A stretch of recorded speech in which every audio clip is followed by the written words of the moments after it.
okay, I was the danger zone.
those nights when we were younger and we would never sleep.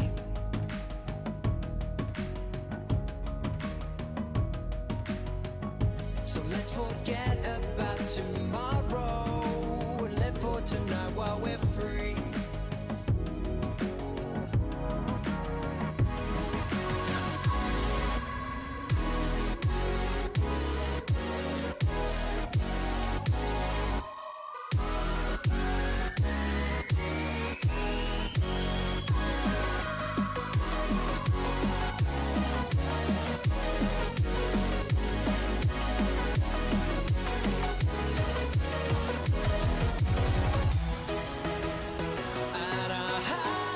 Touch the sky. Tonight we're coming alive.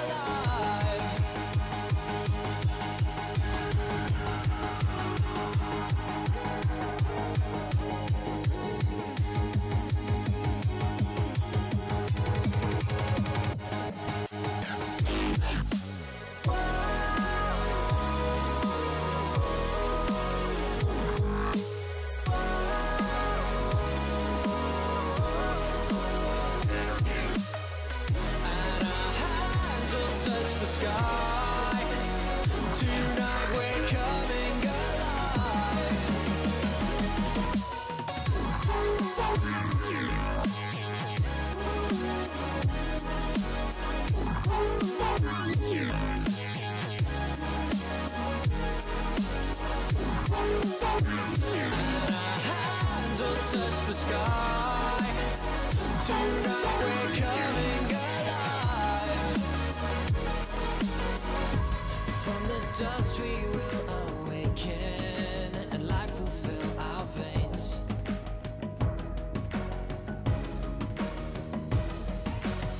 But these are the moments that we live for. I can keep it inside of me.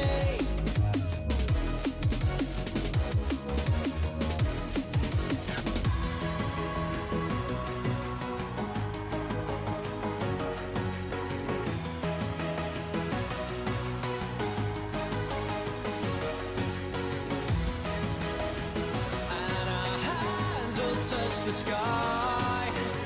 Tonight we're coming alive.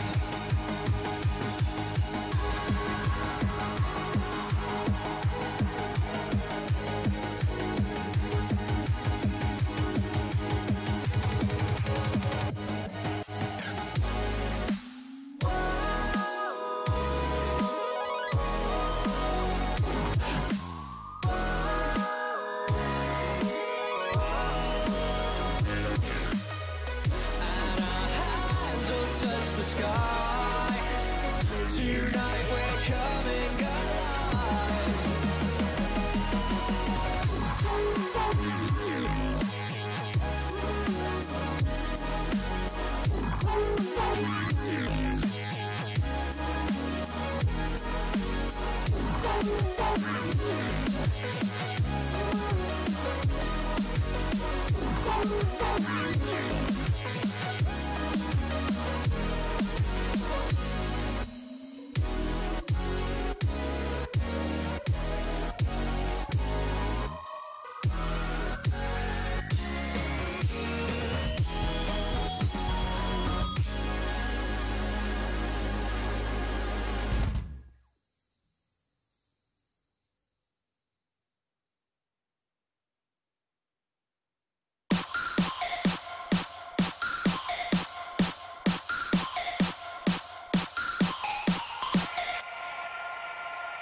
Hello, ladies and gentlemen. Welcome to the Collegiate Star League's Fall Hearthstone season.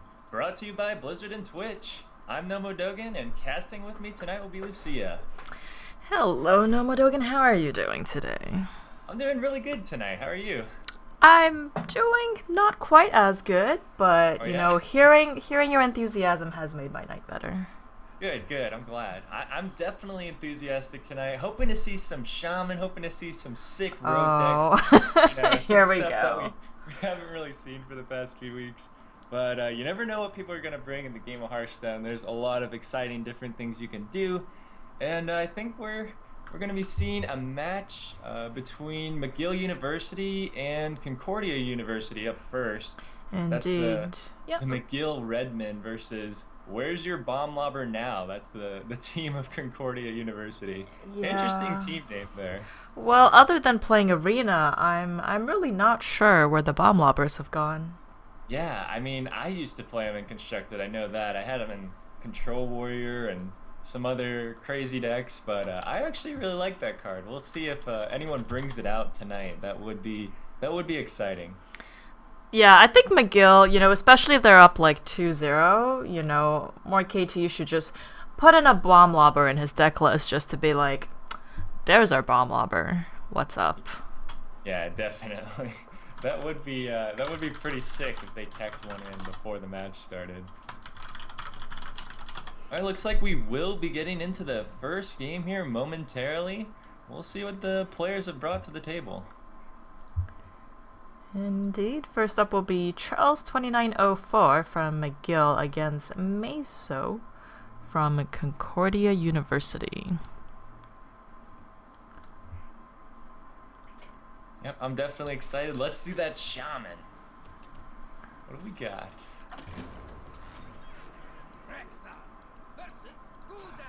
Alright, looks like a Hunter versus Warlock matchup, which, unfortunately, neither of which is a Shaman.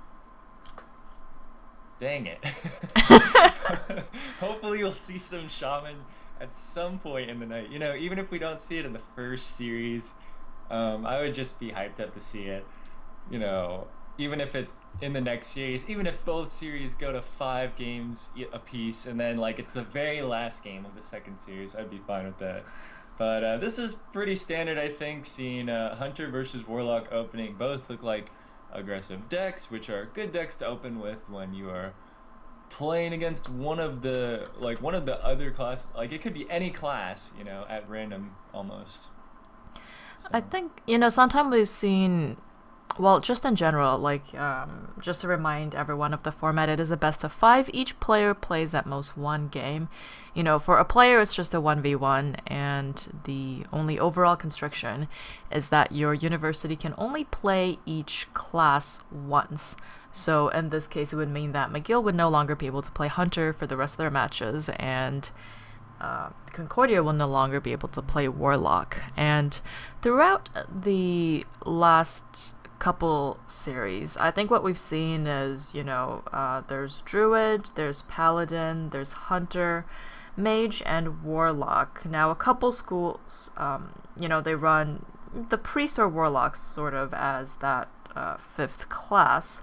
Warrior has sort of fallen off. That's kind of the, will someone pull out a Control Warrior or a Patron? But, what we've seen is that because you have these strong classes to start, a lot of the time, if you've played 4 of these and you're on your 5th match, you can be pretty guaranteed that your opponent's going to play a Druid, and that is the perfect time to bring out the Shaman. Right. Yeah, I know I've definitely liked the shaman versus druid matchup a lot of time, but then again, as druid you can kind of ramp up and go crazy, but it's usually pretty favorable. As we see, turn 1 here, we've had Meso play a Void Walker, a typical turn 1 for a zoo deck, not so much for any other kind of warlock. So at this point, Charles should have a good idea that this is probably a zoo deck. I mean, sometimes there's some straight demon warlocks that have Void Walker in there as a turn 1 play because they have like buffs for it or something like that, but he'll probably figure out that it's zoo, as we do see him play a Knife Juggler. Yeah, it's a good play because it trades with the Void Walker. There's nothing really else, like if you play an Abusive, it just dies for free. If you play the Glaive Zuka, you're not buffing anything and it just dies again. So really, the knife was the only play there. Now, it's up to Meso to decide, does he want to use the abusive sergeant here to kill it off? Right. No, I mean, it's really awkward here for the Zoo player, I think, because you've got Implosion on 4, maybe Doomguard on 5, but you've really got nothing for next turn. Like, you've only got Abusive for this turn. So I'd say it's a tough call between, well, but then again, if you just tap, you're going to lose your Void Walker for free, pretty much, because the Knife Juggler's not going to die killing it.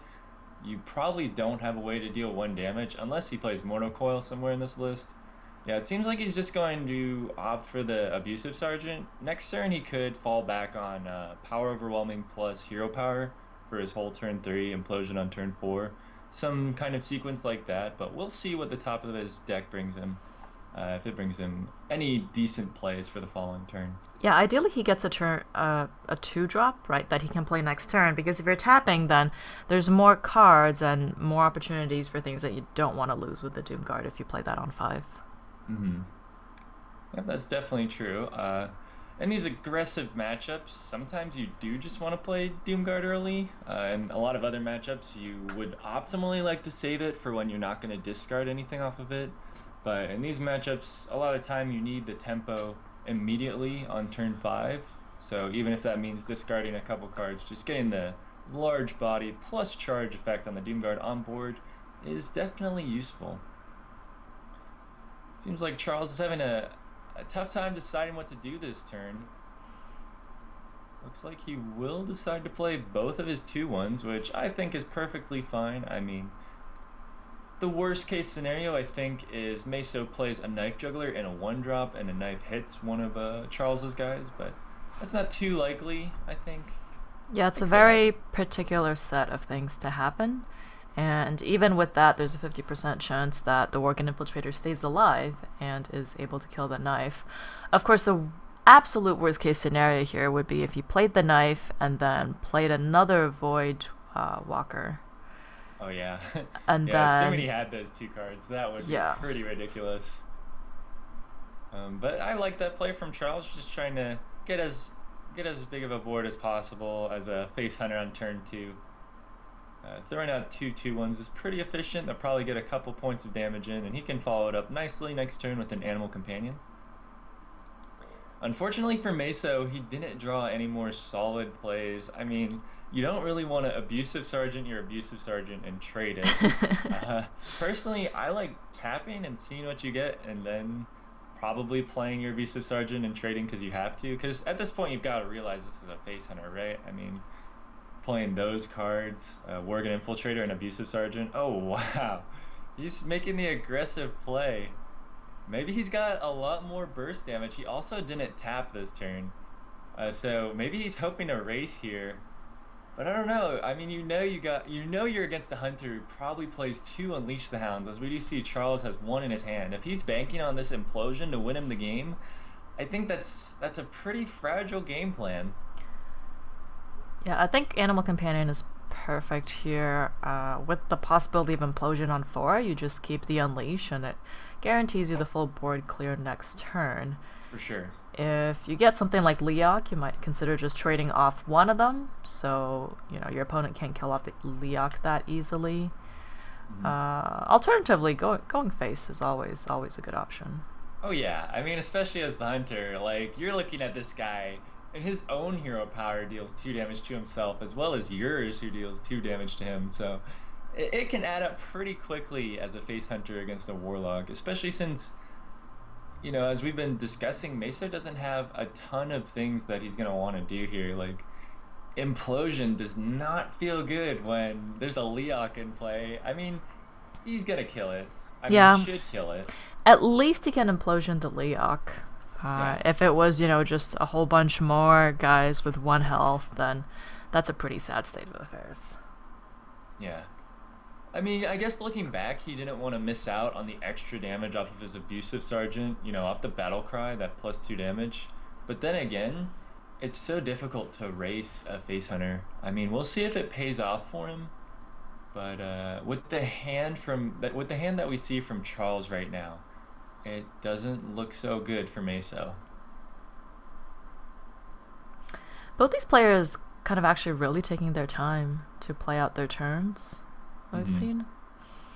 Oh. A 4-plosion. The standard these days, I think. If you want to be a competitive Hearthstone player, you gotta hit those 4s. Is he gonna trade them off here? Looks like that will happen. Yep, I think that's definitely solid. You've got enough of a board with these 1/1s, and he's got to respect the Unleash. I mean, you have to respect it. I don't know if it's the right play here from Charles, though, because if you do play Unleash and you just trade everything off, it's not that impressive as a face hunter. You don't add any more damage to your opponent's face. I think if you just do the Scientist Glaive Zuka and just go face, it's fine here, right? I mean, I think that's fine. I also think just playing the Scientist and hero powering is fine, because that can add up to a lot of damage, and then the Glaive Zuka's battle cry can be used a bit more effectively. Right. That's but fair. That's not too big of a deal. We'll see how he plays it. The extra damage might add up, though, off of getting that hero power plus the battle cry off the Glaive Zuka. Well, looks like he does opt to go for the hero power. Once you sort of start running low on cards, as the hunter, you want to be able to efficiently weave in that hero power as much as you can. Yeah, you definitely don't want to get to the point where your opponent's at 2 health and you just don't have the damage. Like, you're 2 damage off lethal, you're 1 damage off lethal. At that point, as the face hunter, you've got to think back and just like, is there any point in this game where I could have weaved in a hero power instead of something else that I did? So even as a face hunter, there's still a lot of important decisions to be made, a lot of math to be done. What nonsense. Face hunter takes skill? Yeah, I mean, it's definitely not as face roll as a lot of people think it is. Granted, you could play it and, you know, not really think about it a whole lot. You'll win a lot more with Face Hunter than you would with something more complex if you just, you know, face roll it like that. But there are still some times, especially when you're playing competitively, where you do want to do all the math and make sure that everything's good. Meso does opt for this aggressive Doomguard on turn 5. He must realize at this point that this is indeed a Face Hunter. He's going to run out of time before he plays all these cards anyway, so he decides that whatever, these cards aren't that great, I'll just Doomguard, get my 5/7 in play, and start the clock. Yeah, the Unleash is sort of not completely dead, but, you know, probably won't see too many cards from Meso unless, of course, he has a second Implosion, which just happens to be the only card left in his hand. But of course, Unleash, you know, you can trigger the Beast synergy with Kill Command. And decides to go for the Argent Horse Rider as opposed to the Arcane Golem, which I like. Arcane Golem, you know, the Doomguard can just kill off immediately. The Argent Horse Rider is a lot more annoying to deal with and doesn't really give you any implosion value. And, you know, both are charged, so it allows you to use your Glaive Zuka very efficiently. Yep. An awkward draw again for Meso, as he only has 6 mana this turn when he has 7 mana worth of cards to play. Now he's got the tough decision of whether or not he wants to hero power. I mean, he didn't hero power when he was at 30. That could have just been a mistake. Maybe he just forgot, but maybe he was really just wanting to save the health. But if he didn't hero power then, I'm not sure that he's going to hero power now. You definitely don't want to play the Void Terror. What do you do? I mean, you could attack and then play it. Attack with Doomguard, then play the Void Terror and just have this 8/10 monster. Or yeah, you could he wants attack with Doomguard and Implosion. You kill off the Argent Horse Rider, but you're not applying any pressure here, because if you're opting to just trade for that Horse Rider when that's not that great of a trade, I mean, that was 5 missed damage plus using the Implosion. I mean, it is a really tough call at this point, right? Like, if you leave that thing on board, it's like representing 3 damage, but if you kill it, you miss out on 5 damage. The hunter is going to inevitably be dealing damage with his hero power. I mean, if you miss that 5 damage now, how are you going to end the game later? Yeah, I think at this point, it's pretty much, I would say, a one game for Charles. The only thing is if Meso is able to draw a Defender of Argus. Hmm. Will he trade? No. Yeah, Defender of Argus would definitely be good here. Hmm. Yeah, it's probably the one thing he needs. Maybe there's something else in his deck, like an Integral bot that could heal him or something random like that. Who knows? The Haunted Creeper finally shows up. It's like the card you want to see on turn 3. Yeah, he definitely would have liked to see that. I mean, he's got a tap here, I think. I think you have to. Yeah, I think if he has Defender in his deck, I think he just has to go for it. Because, yeah, he could trade his board, kill some stuff. I mean, he doesn't know that Charles has lethal in his hand. Like, he doesn't know that. So he's got to play as though... Well, he has to play around, with the Defender. So if he draws the Defender, trades 2 imps into the Arcane Golem, taunts up what he has left, that's 4, 5, 6 damage for 7. Okay, so he would have lethal either way. Mm-hmm. Oh, that's cute. Yeah, I mean, it doesn't save him, but it's cute. It gets rid of the pesky that effect on Wrathguard where you take the damage that it's dealt to it. I mean, definitely not the kind of card you want to have in your deck against Face Hunter. Doesn't really matter at this point though, as Charles does have lethal damage. The well played comes out from both players. Good sportsmanship there. Always like to see that, and Charles does take the win for McGill Redman. Indeed. So that will be the first game. Coming up next, we have Wenbos versus Vladimir DLC. Now, Vladimir DLC, and with the Lee Sin coming up next as well. First of all, these guys are in the wrong game. This is Hearthstone, not League of Legends. Yeah, that's what I was thinking when I first saw their names. But also, Vladimir DLC. I mean, he's a champion. What is the DLC? Like, oh, maybe it's like an extra gory version of the game where, when things explode, blood squirts everywhere, Yeah, I mean, sure. That's the Vladimir DLC, obviously. Mm-hmm. That could definitely be it. Seems like the players are gonna get started momentarily. We have seen a Warlock and a Hunter, 2 very common classes this season so far, during this first Hearthstone season on the CSL. Hopefully we see some more variety as some different things happen in Hearthstone. Maybe the meta will shift. Maybe someone will discover some new sick deck. Hopefully some kind of shaman deck. But anyways, looks like the players... shaman deck. Yeah, I'll never let it go. I want to see a good shaman deck. It's been so long. But the players are in game now. We're going to see what we've got for this second game. And drum roll. Oh, no shamans.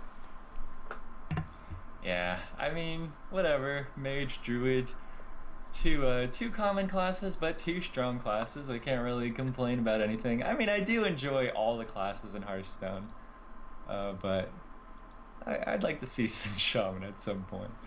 We do see Unstable Portal, Flamewaker, a few cards like that, which say to me that Vladimir is on a Tempo Mage sort of deck, which is very common these days. A Senjin Shieldmaster for Wenbos in his Druid deck. Yeah, that's something we haven't seen as much these days. It used to be super popular when Druid had less options, but with more things coming out in the 4-drop slot, like Piloted Shredder, and mainly Piloted Shredder, I mean, you've just seen less Senjin Shield Masters in general because they aren't quite as good on terms with when it comes to attack and health. Piloted Shredder just takes the cake because it starts as a 4/3 for 4, and then you get whatever comes out of it, which is usually a pretty strong minion for that cost. So Yeah, if you expect your opponent to be playing really aggressive decks though, like Aggro Paladin or like Face Hunter, then you might want the Senjin in just because your Shredder doesn't trade as well. It has 3 health. It's great that it has 4 damage, but it's like your opponent has a knife juggler out or something. You might even have to throw your Shredder into his knife just to prevent more damage from going to you. yeah, for sure. Looks like Vladimir is considering whether or not to coin here. I think it seems alright because you have a 2-drop, another 2-drop, a 3-drop, and a 4-drop. And usually when you can curve out like that, that means you want to coin on turn 1, especially when you are an aggressive tempo-based deck like this mage deck. It could be that he's just deciding which one he wants to play. He doesn't want to coin and then think for a long time because then it's like an obvious sign to his opponent that, hey, I have multiple 2-drop minions, like that's something a lot of people wouldn't he's think just about. considering, whether to play a minion or hero power, obviously. Yeah, hero power. Then he could have his opponent at 29 and he'd already be winning. Exactly. I mean, 29 to 30. Hey, as we the all know. objective of the game is to get your opponent to 0 health, so that's a good start. Yep, you get the 1 damage lead. Innervate Piloted Shredder does not look like an attractive option here. Personally, I think just hero powering the face looks good. Next turn you can innervate your Druid of the Claw, and the following turn you can play your Piloted Shredder. And then hopefully at some point after that you draw another 4 or 5-drop to keep the chain going. But yeah, I would not like to see the Piloted Shredder innervated out here. I think that the hero power would be a better option. I think that's a perfectly reasonable line of play that you've got there. There's always the chance that he picks something else up next turn and is able to innervate out Dr. Boom on turn 5 instead. Like if he picks up a Shade here, he could consider not playing the Druid the Claw, depending on how aggressive his opponent is on board. Mm-hmm. Yeah. An interesting draw there in the Mana Worm. I think you still just gotta stick to the plan though. Play your other 3/2. Maybe you can Mana Worm plus Unstable Portal, or if you draw like another spell next turn, you can play multiple in 1 turn. But yeah, I think the Sorcerer's Apprentice looks good here. You get another 3/2 body out. You get a good clock going, and we'll see. We'll see what Wenbos would respond to it with. Yeah, unfortunately, there isn't really a nice combo turn here. You can't play Mana Worm plus Portal. You can't play Sorcerer plus Portal. You just kind of have to, throw out a body and hope for the best. Mm-hmm. Seems to me like he's really considering this Mana Worm. There's also the other line of thought where you can just Sorcerer's Apprentice, Unstable Portal next turn, get the buff on your Mana Worm, and get the discount on the Unstable Portal. But you are missing out on using 1 mana crystal on this turn, so it's not really a discount in my opinion because you already used 2 mana crystals to play this Mana Worm, basically, because like you had 2 mana crystals available, you chose to spend 1. So For sure, and there's also the fact that it doesn't do enough damage, right?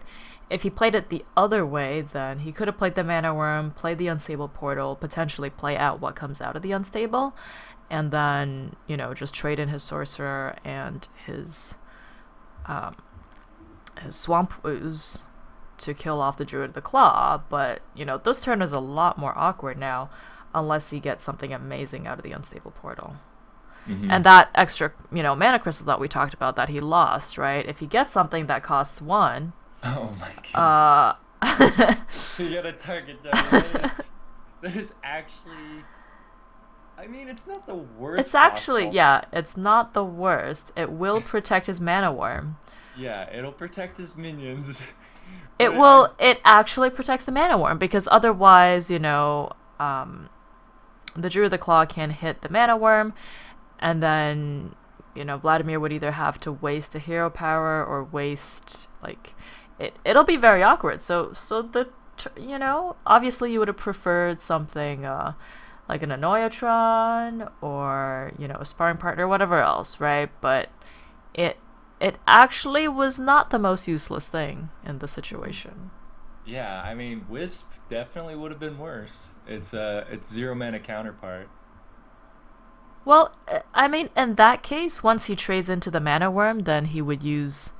It's actually possibly better, right? Because at that point, you would trade in the trade in the Swamp Ooze and the Wisp, but your mana worm dies.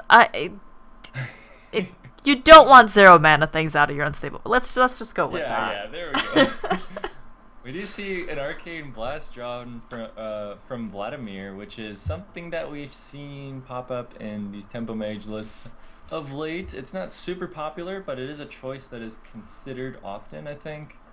As it did come out in this most recent expansion, it still hasn't had much time in the spotlight, I guess you could say it that way. It hasn't had much time where people have played it competitively or like on ladder, I think, just because a lot of pros haven't really used it.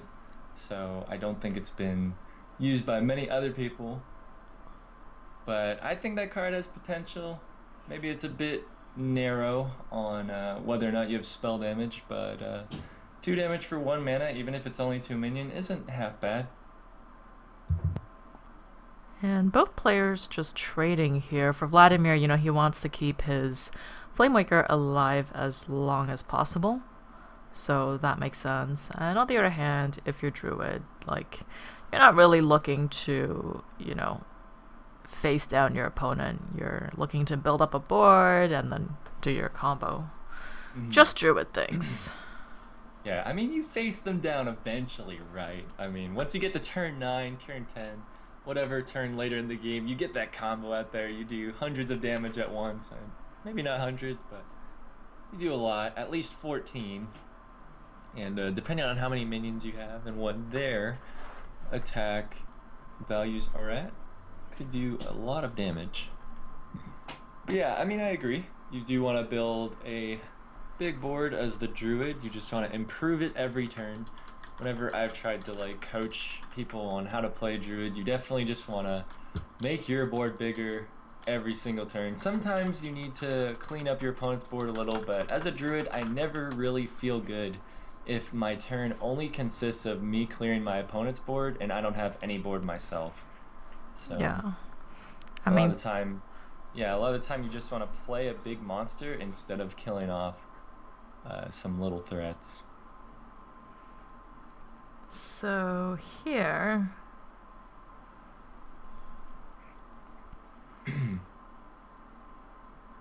Yeah, it's kind of an awkward spot for Wenbuzz because he doesn't have 7 mana for these 7 drops. He's got 4 plus 2 to hero power. So he could Senjin hero power. Or he could just go with the Force of Nature to clean up the Azure Drake. It really depends, but I think something that's going to happen here for sure is Paladin Treader killing off the Flamewaker. We might see him kill off the Azure Drake with it. I think the Senjin is fine. You Senjin, and then the question is, do you preemptively, with the Senjin you can hero power, do you preemptively poke the Drake for 1? Yeah, Since it would have to go through the taunt. It's definitely possible. But then again, I guess you are kind of scared of random burn from the mage. Like, your turns are going to be occupied over the next couple of turns as the Druid because you've got this Dr. Boom, you've got this Ancient of Lore. There's a very high chance you're just going to be playing those over whatever else you might have. And then again, the Senjin could just get Fireballed down or Frostbolt plus Hero Power down, so I think opting not to hero power there was the right call from One Buzz because he hasn't seen any burn spells yet from Vladimir. A snow chugger coming out of that piloted shredder. Yep. Usually its effect isn't amazing against non-weapon classes, but it can still be somewhat useful against something big that you don't want to. That you can like Freeze the water elemental? It's like, yeah. suck it. Yeah, I mean, freezing water elemental for one turn can give you enough tempo to make some other big things happen. It's not the greatest option to just trade in your 2/3 just to freeze something, but sometimes it does come in handy. It's definitely better than a generic 2/3. I'm surprised that the fire. What do you think about the fireball there from Vladimir? It's an interesting choice. I mean, he could have Frostbolt plus Hero Powered, and then he would have missed out on two. Well, less... he hero powered the piloted shredder. Oh yeah, yeah, that's right. So yeah, I like what he did there because he has Water Elemental plus 3 mana next turn to work with whatever else he has. I think what he did was good. Maybe he wanted to trade the Ezra Drake, but I guess this makes sense. Okay, he didn't want to because that's an okay trade for Wenbuzz. He would just rather get the 4 face damage. Yeah, it seems fine. Sorcerer's Apprentice drawn here does look solid, but Water Elemental also looks solid. I mean, you could play Sorcerer's Apprentice plus Frostbolt plus Water Elemental. That looks pretty reasonable to me. You freeze off the Dr. Boom for a turn, you get to play both your minions, and you have Unstable Portal to follow up next turn. Yeah, that's fair. It does leave a few targets up for the boom bots. You know, the Sorcerer and the Azure Drake both look pretty precarious with boom bots. The swipe also a good possibility coming up here for Wenbaz, so we'll have to see. He could also gamble the Unstable Portal with the Sorcerers, and then in this chain, then obviously he's going to play the Frostbolt on the boom. Yeah. Yeah, I like this. Just getting strong board, saving your card draw for next turn. Pseudo card draw, I guess. I mean, whatever minion it happens to be. Could be good, could be bad. So he takes the consistent line of play here. Wenbaz has a lot of good options, though. He's already got combo in his hand, ready to go for next turn. He can decide between Swipe or Ancient of Lore, whatever he would like to do here. I yeah, like Swipe this does look play. Now the question is, oh, okay. I was going to say he could hero power the Sorcerer's Apprentice first, but I guess this way it guarantees. Yeah, there's like a chance that it ends up clearing the board. That's for some reason, excuse me, my spectator client just kicked me out. Let me try and get that back up. Yeah, I'm curious which way was better there, if he hero powers the Sorcerer's Apprentice first. And actually he plays this very, very safe. He actually puts his Boombot into the Water Elemental and actually is going to hero power the Sorcerer's Apprentice. So he did end up hero powering the Sorcerer's Apprentice, and did it clear the board? No, he did it he put his Boombot into the Water Elemental. Both Boombots went face, and then he had the option of hero powering the 3/1 Water Elemental or the 3/1 Sorcerer's Apprentice, and ended up doing it to the Sorcerer's Apprentice, which works out because in this case, Vladimir is very likely going to trade into that Dr. Boom, as he just did, and he prevented having to freeze his own face for... Yeah, seems fine to me. Flamewaker drawn, not too bad. Ooh! Yeah, Scarlet Perfect. Crusader is a great card here because it's sticky, it's got 3 attack, like, you can play it this turn. That was something he was definitely looking for, I think, just something he could play this turn. Although, then again, something big, you know, would have been nice. Maybe like a faux rebirth 4000 or whatever number it is. Yes. I think it's Something- 6,000. I honestly don't know though.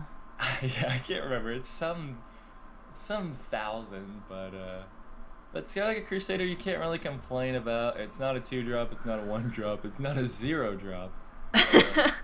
Yeah, after that first Portal RNG though, you're kind of...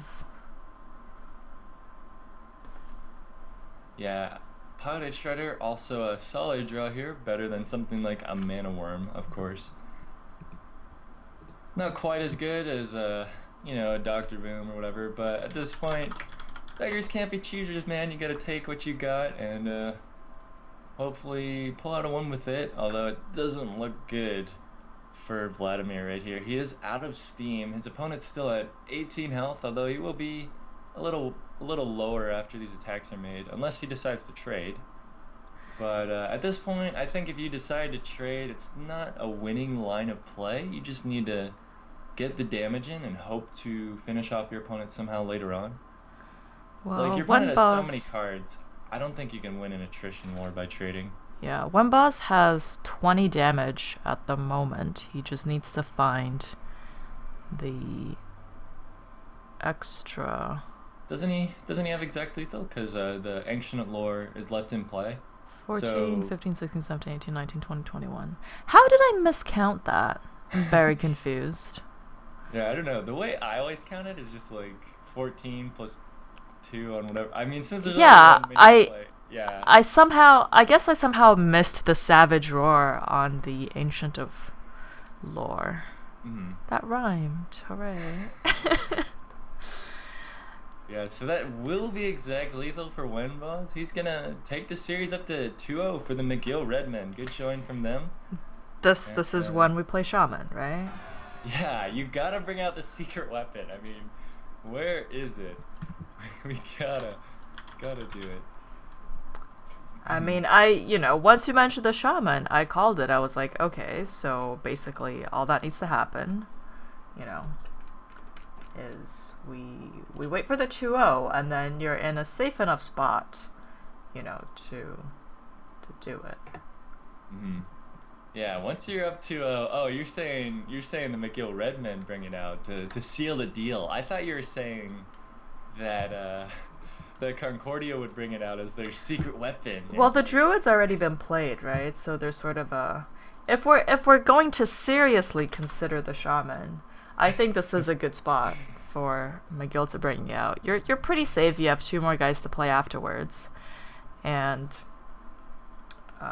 your opponent hasn't played Druid yet, and it's pretty much, it's top tier, right? There's Cancer Druid, there's regular Druid, and then there's Secret Paladin, basically, in terms of top tier. So I think it's totally viable. Mm-hmm. Yeah, Shaman, that's true. one time, please. Or Rogue. I mean, maybe not Rogue, but maybe we'll see some Shaman. No, just kidding. I do like Rogue. It is in an awkward spot right now. It is a difficult deck to play with not a huge reward, I would say. I mean, a lot of Rogue players, Rogue mains per se, do think that Rogue is strong. You just have to play it well. So let's see if we have any Rogue mains out here tonight. But we are gonna get into this game. It's gonna be Morked, or I don't know if that's more HKT, like Morked, I'll just say Morked versus Lee Sin. So it's gonna be Paladin versus Paladin. Oh man, no. I was just thinking Lee Sin is Oh, no. blind. Alright, Lee Sin is a blind guy, okay? And I think you know what? If you were blind, playing Secret Paladin probably works, right? Because you just throw out whatever cards, and like it's the least... I think it's the least, probably the least punishing deck if you just, kind of click and try to throw out as many things as possible. And then... Well, I was actually going to say, what if he's playing eye for an eye? I mean, he's a blind guy. Who knows? His eyes might have been poked out quite at some clever. point or something, and now he's like got to get his revenge, so he just throws in a couple eye for an eyes. I mean, 2 eye for an eyes to represent 2 eyes. I mean, I don't know. I like it.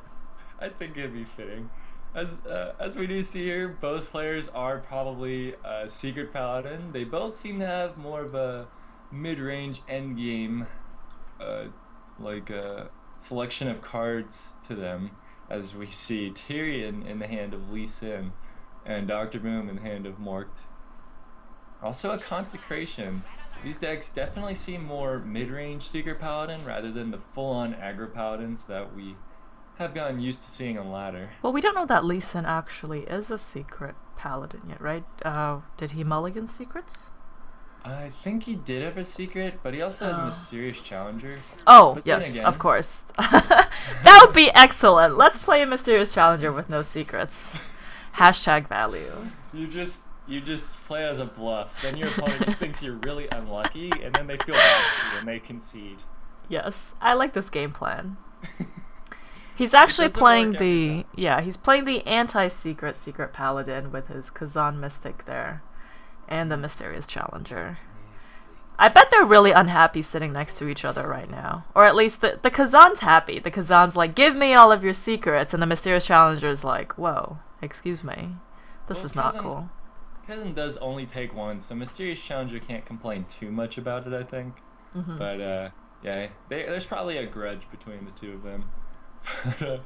Anyways, we have seen musters for battles and shielded mini bots all around. It's a party here right now, as both of these players have brought the same sequence of plays to the table. Besides, Morkt having an avenge on turn 1, so Lee Sin is aware of that. I think he's saved his Kazan Mystic.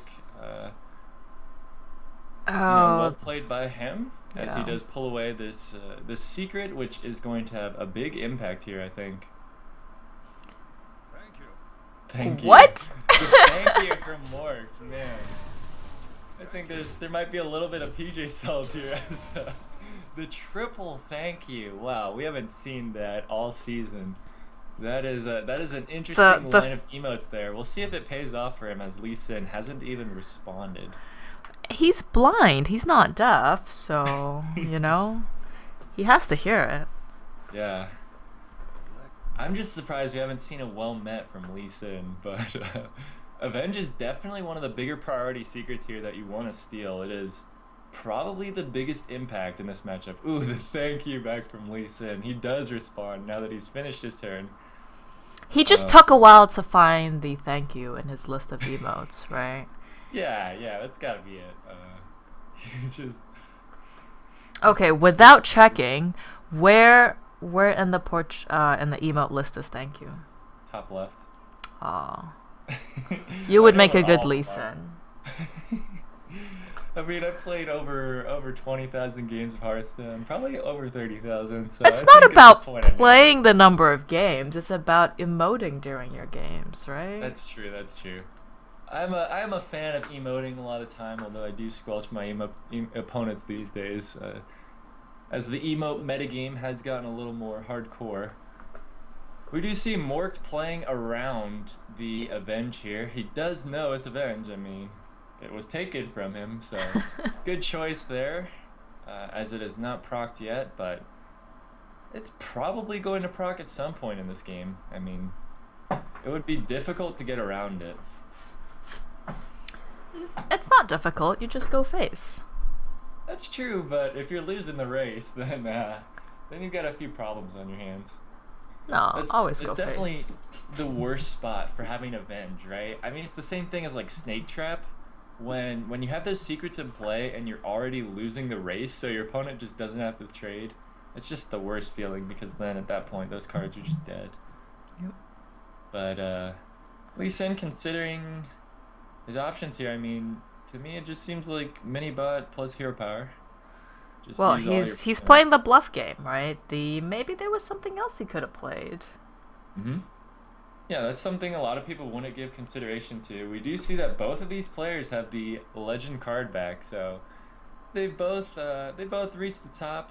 They've got to have some idea of what they're doing here, right? So I like the mind games going on. The triple thank you earlier on from Morkt was interesting. Lee Sin actually couldn't find the end turn button there. I had to let the rope tick down. Oh, I see. Yeah. Some technical difficulties there with Lee Sin. But yeah, I mean, seeing those emotes earlier, maybe Mort was just having a little fun. Maybe there's a bit of salt there. Who knows? I think from now on we should just, assign each player a character from a different game, and then just make fun of them the whole time. I mean, I don't know. I kind of like people having their own character, like Mort. That could be a champion or a hero, right? Great legend from days old. Could be Mordekaiser. I was pretty confused. I was at League Worlds, and apparently Mordekaiser's banned these days. Mm-hmm. What's up with that? Yeah, I mean, he got some weird buffs and stuff. Did Brazil start playing too much League of Legends? I don't know. All I know is that Lee Sin has 2 mysterious challengers in his hand. The nice thing here is that nobody knows who these mysterious challengers are, and when you're a blind guy, I mean, you don't know who they are either, so I guess you kind of make friends with people like that. Like, they don't want you to know who they are. You don't really care, like, you can't see them, so... Actually, only 3 secrets on Lee Sin's head. Mm. I guess He does have the competitive spirit in hand, which seemed like an unfortunate draw for him, because if he had not drawn that, he would have gotten it from his deck instead, because he currently doesn't have one in play. What did he cut in his deck then? It's pretty common these days not to play a Repentance, I think.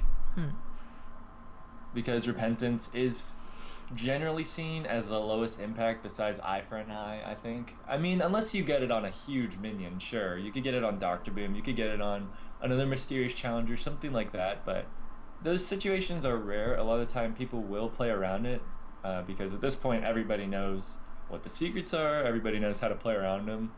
I mean, when Secret Paladin was first being played, people didn't even know what the secrets did, right? They're like, wait, Paladin has secrets? Like, these exist? You know, and everybody had to, like, kind of go back, read them through a few times, and make sure to remember what they are. Like, they're not like Mage secrets where everybody's been playing them since the beginning of time. Paladin secrets have just, like, never been played. And a pretty good turn here, I would say, for Markechi.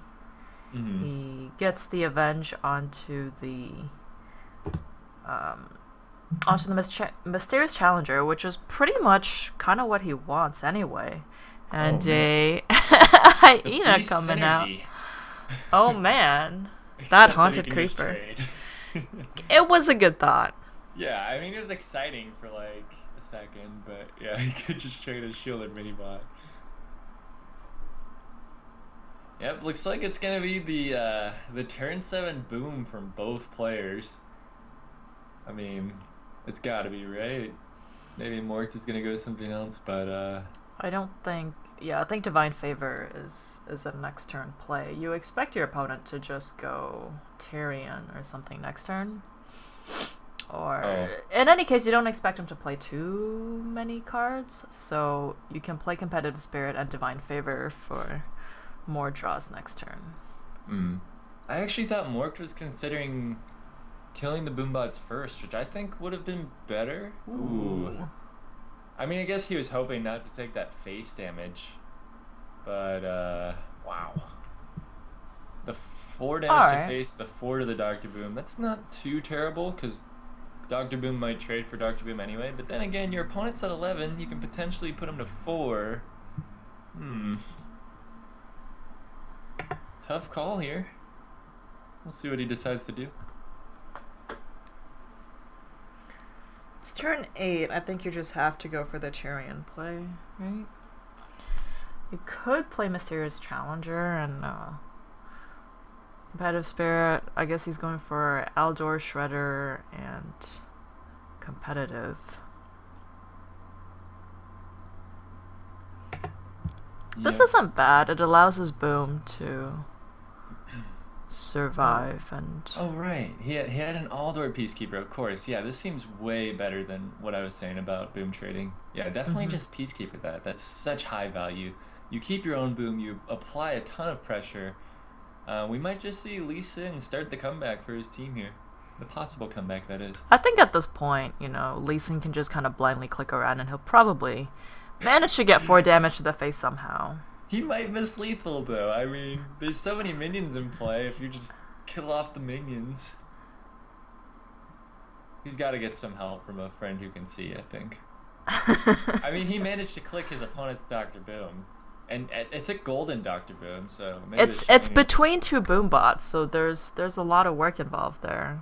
He could probably sense the chi there. Yeah, that's got to be it. Like he just felt that that's where Dr. Boom was. You know, he. We might be going a little too deep here with these references. The Nerubian comes out, so I mean it's good that he's gotten rid of. Oh, another blessings, unfortunately. Yep, and he's just got to bluff the noble sacrifice here. But Lee Sin is most likely just going to attack with his egg to make sure that... Oh, that's true. There is the egg. Yep, good synergy with competitive spirit. I don't think he's going to miss. Yeah, it's like, even if it's noble, right? Like, really, like... Oh, he was hovering there a little. He's like, wait, where am I going?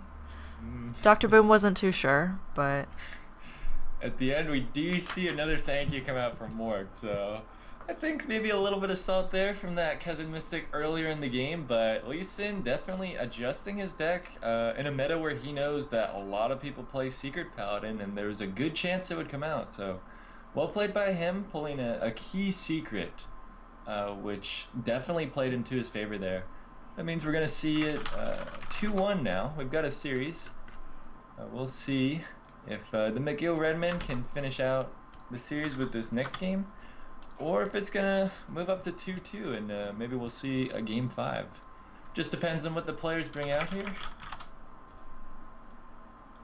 Should be an exciting game. I mean, hopefully we'll see some more interesting classes besides the standard old Hunter, Warlock, Paladin.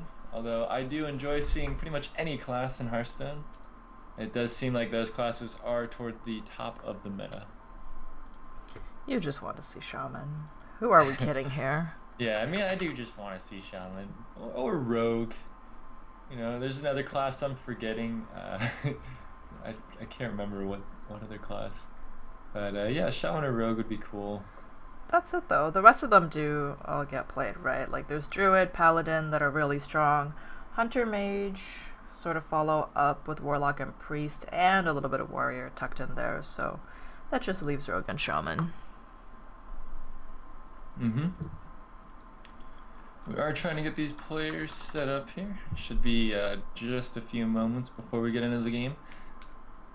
Maybe we'll see some more Warrior. I mean, we've seen a lot of mid-range patron nowadays. That War Song has been nerfed. The deck still pops up. It's still pretty strong, as proven by a lot of ladder players and people playing it, going into Worlds, trying to qualify for BlizzCon. Those players have been playing it as well, and it's seen success at the top levels. So I wouldn't be surprised if we saw it here today. As we go through the rest of these matches. Just a reminder, on McGill side we've had Hunter, Druid, and Paladin played, and on Concordia it is Warlock, Mage, and Paladin. Yeah, Paladin definitely the most common class to be played, I think. I think Druid's pretty up there as well. Yeah, well, Druid... Don has the chance to pull out the Shaman this turn to counter a potential Druid play. Yep, but we have actually gotten into the match here. The players have taken a look at their hands and are deciding their mulligans. We have Dawn on Priest versus Dan Sluriz on Warrior. And it doesn't seem like a patron warrior. It does seem like more of a control warrior, as I do see Alex Straza and Sludge Belcher in his hand. Whereas Dawn is probably playing some kind of mid-range priest. Could have dragons in it. It might not. We'll just have to see. Yeah, so far nothing with dragon synergy yet in his hand. And there comes the Twilight Whelp and the Dragonkin Sorcerer. Yep. So that's a really strong start for Dawn. Gets the Twilight Whelp into double Dark Cultist. Yeah, extremely potent for sure, because not only does he get a 2/3 on turn 1, which are like the best possible stats for turn 1, he also gets a 3/4 with a powerful death rattle into the exact same 3/4 into a 3/5 for 4. Yeah, it's a great curve for him. Definitely what you want to be doing as this Dragon Priest.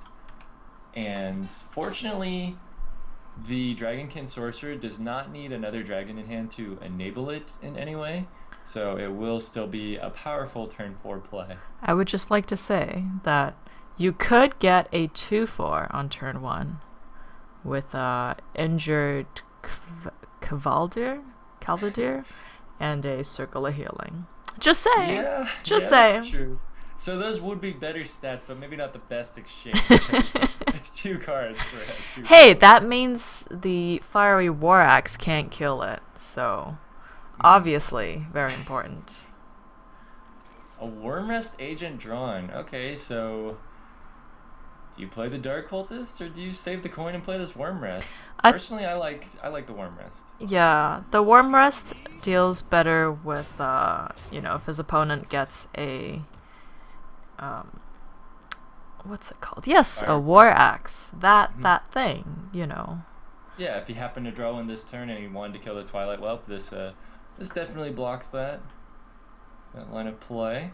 Plus, saving the coin, using this guy right now while you have a dragon in your hand, that way it gets its extra stat as well as taunt. I think it's a good line of play. And you can save the coin for something later, maybe coining out a large dragon late in the game. Yeah. Wow, a Twilight Guardian as well coming out for Dawn. His hand is really nice. At the moment, the only thing to really worry about is Brawl. Yep. Looks like we did get kicked out of spectator mode once again. These decks are just too strong. Just can't handle it, and so I just get kicked out. But we'll get that back up in a second, hopefully. Looks like Dan Slayer is shuffling his deck. Them spectator client. But there's no Brawl in his hand at the moment, but Don has to... That's the only thing, that would really ruin his day here. So I would play it slow. Unfortunately, there isn't a lot for him to do. Maybe just playing a Dark Cultist. I really don't want to play... I would not play the Twilight Guardian here, just because it has so much health, and a Brawl could just, get rid of it, and you're pretty sad. Yeah. A second Wormrest...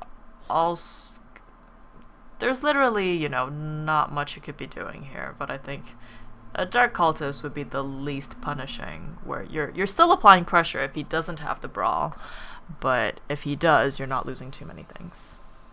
Yeah, you still get the buff off the death battle. I also like playing the Dark Cultist here. It is a conservative yet pressuring line of play. It's not super conservative to where it doesn't apply enough pressure, but it's not super all in. Yeah, I'm like okay. He's just gonna play it conservative, yeah. Right, I'm okay with those two. I think he should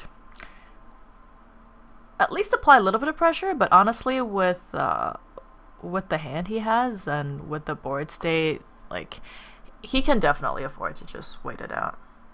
And at this point, he's got to be saying to himself, all right, if my opponent's not doing anything about this and I've got 7 damage a turn, I don't need to do anything about this, which I think is fine.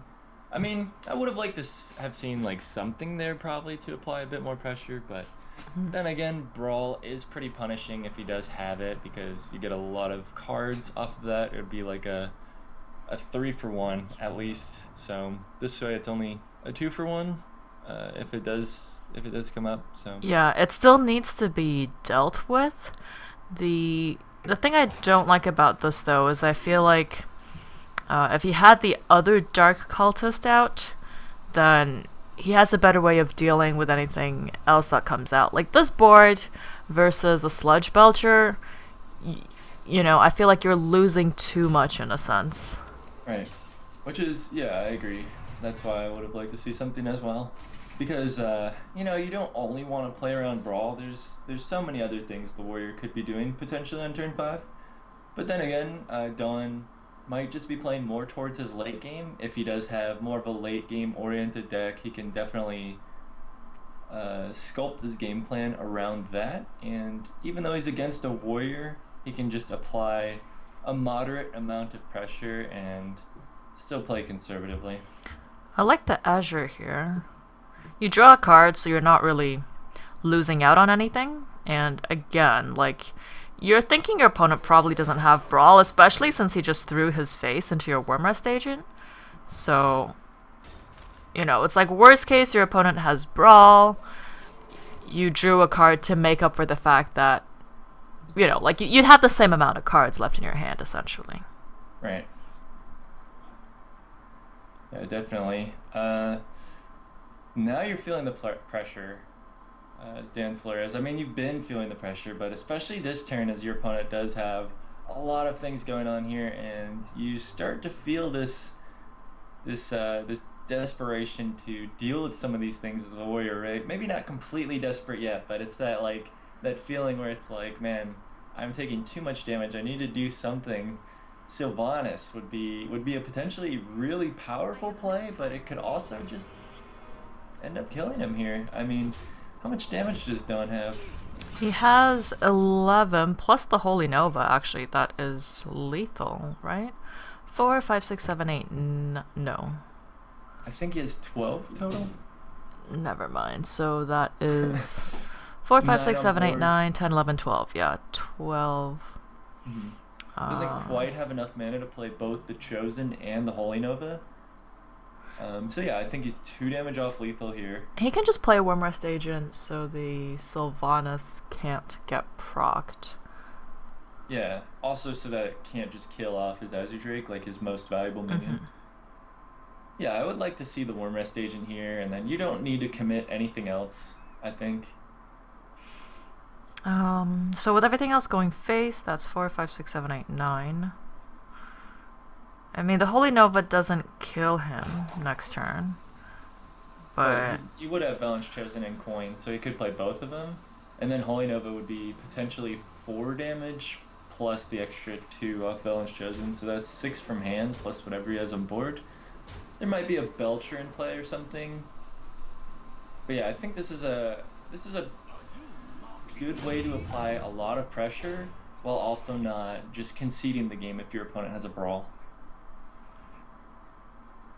Still no Brawl for Dancelers. I mean, playing the Sylvanas also helps you play towards maybe drawing into a Brawl. He does have a Revenge.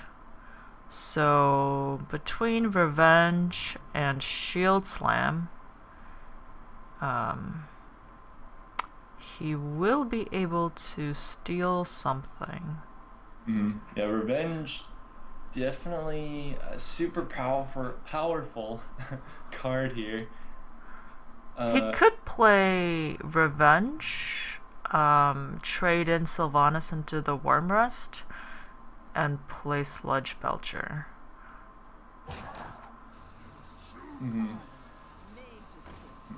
Does that guarantee a clear though? I don't think it does. Because something gains health off the... So he'd have one thing left.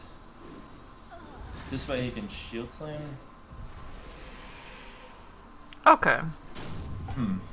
Interesting. I think he could have ordered that a little better. It was a tough turn, but I believe if he Shield Slammed the Dark Cultist first and then Revenged, and then made the same play, he would have gotten a 4/4 Azure Drake guaranteed. Okay. Right, because the Dark Cultist will proc before Sylvanas procs. Yeah. Well, he would have just... Let me think. Because he gained the armor off the... But he also hero powered. Okay, so he could have armor up, Shield Slammed, and then Revenged. And then the Azure Drake gains the 4 health because Dark Cultist was played first, and then Sylvanas steals a 4/4 Azure Drake. So that's a slight misplay, which might cost him here. Because at this point he would have had a 4/2 in play. But yeah, like I said, there's a lot of pressure there. I mean, that was a difficult turn. There was a lot of options. and it's definitely easy to miss something like that. I'd say this is a decent Grom turn. Yeah, Grom looks fine. The scary thing, of course, is you haven't seen any Shadow Word deaths. And but you have Dr. Boom, right? So yeah, I don't think it's a terrible trade-off. Like, at this point, you're not really looking to combo your opponent. He's at 30 health. So, you know, waiting to set up the Death Bite plus Grom just seems like a little too long. And your opponent's play was pretty weak last turn. I would expect him to have at least a couple spells in hand. Yeah, but that's part of the reason why I wouldn't want to play Grom, because there's a decent chance there's a Shadow Word death. Oh yeah, a death, actually, yeah. A Death Spite works yeah, as like well. Death Spite just straight up clears it too, so that's why I like this play. As long as he clears it, yeah. Yeah, I mean, you're still at 9 health as well. That's a very nice cushion against a priest, especially. They normally don't have really like any burst damage. No one really plays Holy Fire these days. Maybe some people do, but it's definitely Mind uncommon. Blast. Yeah, Kill Mind command Blast. for 2 mana. Let's go. Yeah, even less common, or maybe it's more common. I don't know. People play a lot of interesting priest lists these days, but yeah, I like that line of play last turn. Next turn you can play your Dr. Boom, depending on what happens. But looking at Dawn's hand here, the Twilight Guardian definitely looks solid. And you can also play your Dragonkin Sorcerer, because it is protected somewhat, you know. It gets rid of all the dragons in his hand, but at the same time, there's nothing in his hand that needs the dragon. He's played both Worm Rests, right? And so there's not a lot of stuff that he really needs the dragon for either.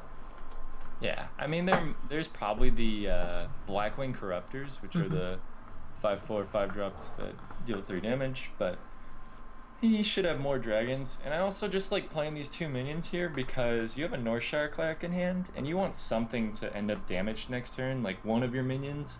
That way you can use the Northshire Cleric to cycle, because at this point I think Dawn really just wants to find some more pressure to add to the board. Like, he's been applying so much pressure, and if this stuff gets dealt with right now, then he's gonna be running low on steam. He can Hero Power and Shield Slam the Twilight Guardian, and then just kill off the Twilight with his axe. Yeah, I think this is another place where sequencing is a little bit out of order. Because he could have he could have Hero Power Shield Slammed and then... Well, now the Northshire can draw off of his Shield Maiden. Oh, wow, yeah, this might actually pay off really big for Dawn here. That slight misplay in sequencing, causing his Shield Maiden to be damaged, could be the Shrinkmeister Shadow Word Pain combo, though. Yeah, that's also pretty solid, but maybe he's going to wait for a Cabal Shadow Priest. Maybe he realizes this is going to go a little bit longer than he might have anticipated, like, you know, in game time. So he might just want to save the Shrinkmeister for a potential, like, high-value combo. Surprise combo, too, because nobody really expects Shrinkmeister Cabal. I mean, you can think about it, like, you have it in the back of your head, but when it happens, you're just like, well, you know, like, dang it. Like, what do I do? What can I do? Looks like he's going for the combo here. So I guess he's just looking to apply maximum pressure right now. He doesn't go for the long game card draw plan with Northshire. He's just saying... Oh, the Justicar, though. Yeah, Justicar is definitely going to pay off if the game goes long. But yeah, I can respect that play from Dawn, for sure, because he deals with the Shield Maiden, he applies a good amount of pressure, and, you know, if it doesn't work, he could still use Northshire later on to draw at some point. Okay, here's the play. You play Dr. Boom, and then you Cruel Task one of the Boom bots, and it hits the Azure Drake for 4. Yeah, I mean, that's... if you have faith, if you really, really trust your Boom bots. It's 1/3 times 1/4, so 1 out of 12. Easy. Easy. He's got it. I think it's more than 1 out of 12. 'Cause It's 1 out of 3 for well, which it's four target it hits. possibilities. 4 possibilities for each different target. Yeah, so that's 3 times 4.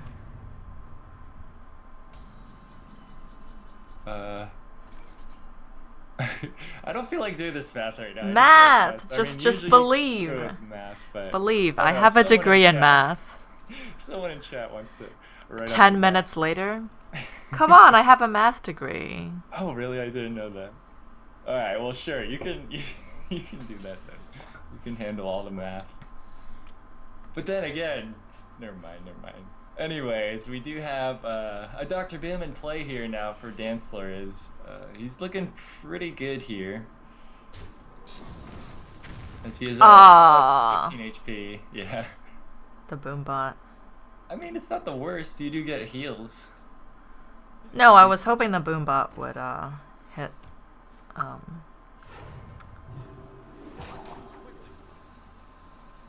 Hit the Azure Drake for 4. Yeah. It's the wrong Boombot. If he Cruel Tasked the other Boombot, it would have done it. Yeah. Then No it faith. really would have pulled through for him, for sure. No faith. Wow. We do see a Blackwing Corruptor. Strong board state here from Dawn.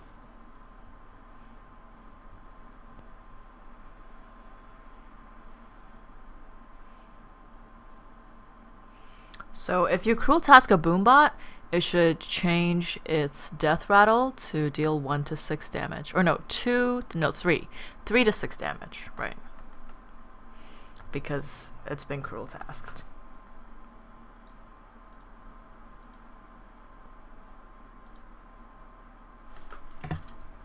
Mm-hmm. You ran away. He's just getting something taken care of behind the scenes, but Oh, the mysteries. yeah, for real. But Well, he can yeah, Cruel Task the Shrinkmeister and then trade the Boombot into that. Then the guaranteed Shrinkmeister gets killed off.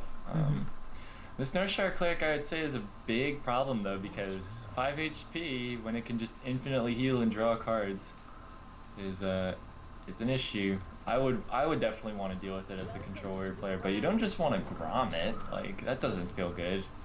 Oh, he's...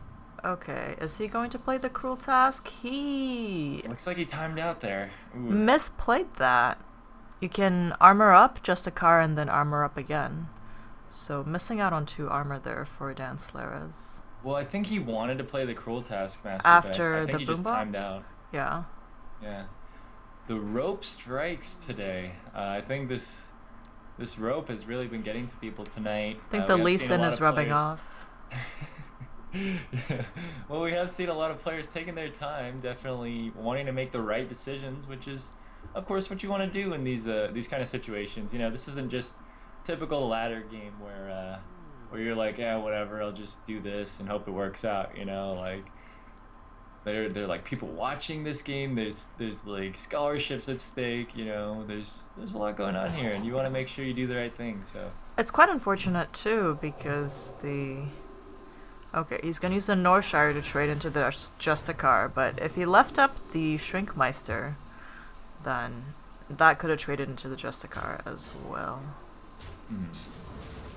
Boombot decides to go face. I mean, Boombot is basically Smork. He only sees the face, you know.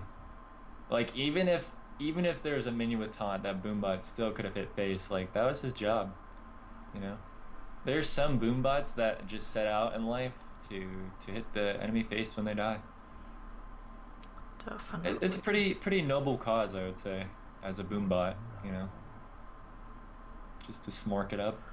See, gonna War Axe the Corruptor and Cruel Task it. Yeah, it's possible. I mean, I feel so bad with this Northshire Cleric in play. It's just doing work. He can't kill it, hasn't drawn either of his executes, which I presume he runs. Has gone through half the deck. Well, he could kill it with Grom. It's not what you really want to do, but can you afford to leave it in play at this point? That's what I'm wondering. Yeah, I think you're right. You could do the Grom plus Taskmaster on it as well. Looks like It, he's going it to also, opt, yeah, to go this way. I probably would have played the Sludge Belcher instead of the Shield Maiden, though. yeah, I mean, I Actually, think it's alright. I think it's also a consideration of what's in your deck. You know, as Dancler is, I'm thinking, like, what are my threats left besides this Grommash? You know, if he has Ysera, if he has, like, Chromagus, if he has Deathwing, or even Varian Rhine, like, some stuff like that. He's just got to consider what win conditions he has and how eagerly he wants to throw them into play. Because if Grom is one of his few win conditions, you know, there's some Warrior decks that only play a couple ways to win. Maybe he nice. doesn't want to lose it. But then again, looking at this Northshire Cleric and looking at Dawn's hand, he's drawing 2 cards a turn every single turn. And that is a big problem as a Warrior player. Like, you're just gonna run out of stuff. It's all gonna get killed. So this is a really big problem here, and I think not killing off the Northshire Cleric earlier might just cost Dancelers this game. Yeah, and Dawn actually picks up the Twilight Whelp, so that Twilight Guardian's gonna be able to get thrown into play. The 0 mana Warlock. Yeah, that's an Alex Straza. I guess the spectator client is just a The bit buggy. the picture, I mean, is fine. Oh, please tell me he's gonna be able to play that for 0 mana, because that would be just You're most right. excellent. It does have the Warlock border. What in the world? Please play it. Okay, play it and have it be Plus able to 0. get yeah. That would make And me just play Grommash and Fire Yeah. That that would be make me so sick. happy right now. Yeah, I didn't even know that there was a 0 mana Alex Straza in Hearthstone. Like, I thought there was only the 9 mana version, but This would make me Dancers. very happy. Yeah, I mean he's found a better deal, you know. Oh, he's thinking about playing the 0 mana Alex. Is he not going to do it? The Alex unfortunately grays out. So, no 0 mana Alex Straza for him. Man, Grommash kills off the Blackwing Corruptor, but I'm just here, like, is that the real threat? Like, Northshire Cleric is still in play and still just drawing and drawing. And, man, I just really wanted that thing to die a while ago. Yeah. But, you know.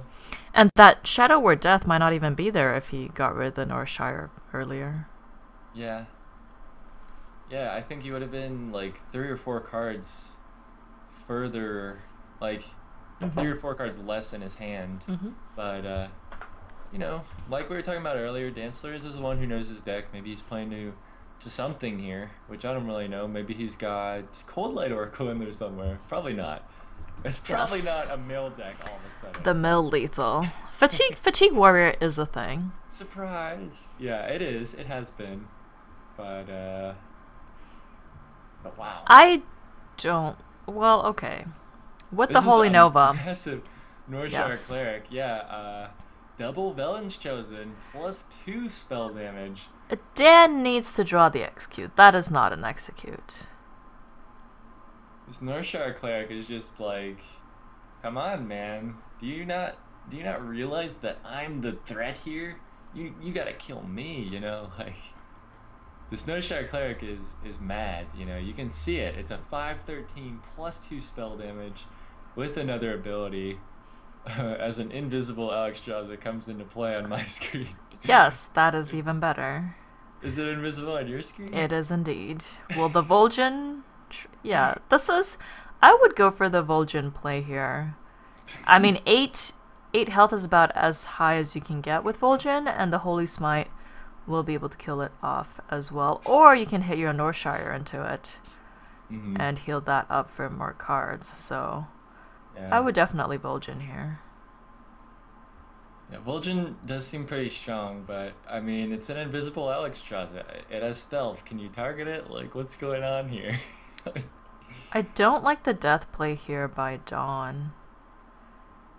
I think that was potentially a very large Vol'jin in combination with your very large Northshire that's already in play. You diversify your threats, and also save the death for a turn where like maybe a Lotheb gets played and you can't play Vol'jin and Holy Smite. Like I don't know, just save it for a different situation. Yeah, I mean, I think really if you can save your death, you just save it, right? Yeah. There And that aren't was that many more threats potentially, but I think it's still valid.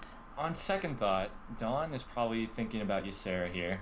Like he's thinking, all right, I've got control of this game, right? He's so far ahead. How can he lose this game?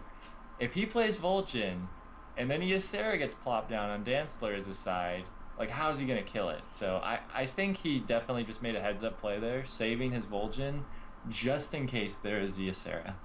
So I actually like that from Don. And It's the probably one of the few spectator ways to- client has gone way too far. Like everything has. Yeah, I am not sure what's in play here actually. Is it a sludge belcher? I'm gonna try closing this real quick. Let's see if we can refresh this. Yeah, I'm restarting mine as well. So I think there's a sludge belcher in play.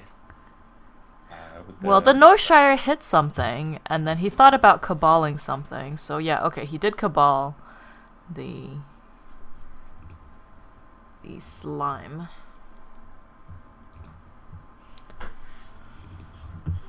But I think at this point, Don pretty much has the game. There was a moment there, you know, where it looked like Dan could have come back in, but no executes and leaving that ridiculous Northshire cleric up, I think just sealed his fate. Alright, as we get back in the game here, we do see Baron getting drawn for Dancler. It does seem like he is on the ropes, both figuratively and physically here, as the rope is clicking down and it's about to explode. Does throw out the Baron Geddon and gets the hero power. Baron Geddon doesn't accomplish a whole lot, but it is a 7/5 body. That killed off a 1/2 slime. And Don just has a lot of options here. He's still got +2 spell damage on his Northshire cleric, I believe. Yes, he does.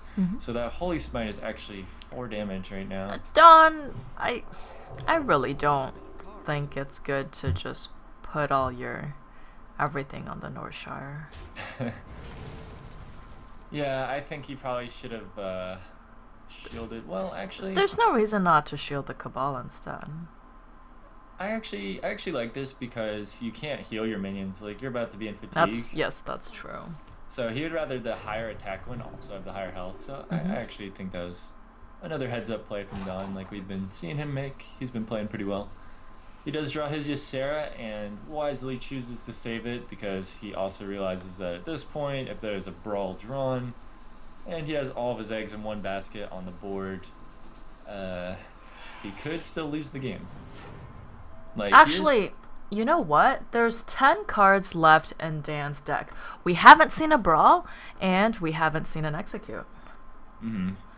Yeah, so there's a potential chance for a comeback here since Don hasn't had a ton of pressure, hasn't had enough to finish out the game at least. Dan has been hero powering every turn, just tanking up. And he's gained a lot of armor. And Don just hasn't been able to close out the game. This is We'll see if pretty crazy. Dan can make a comeback.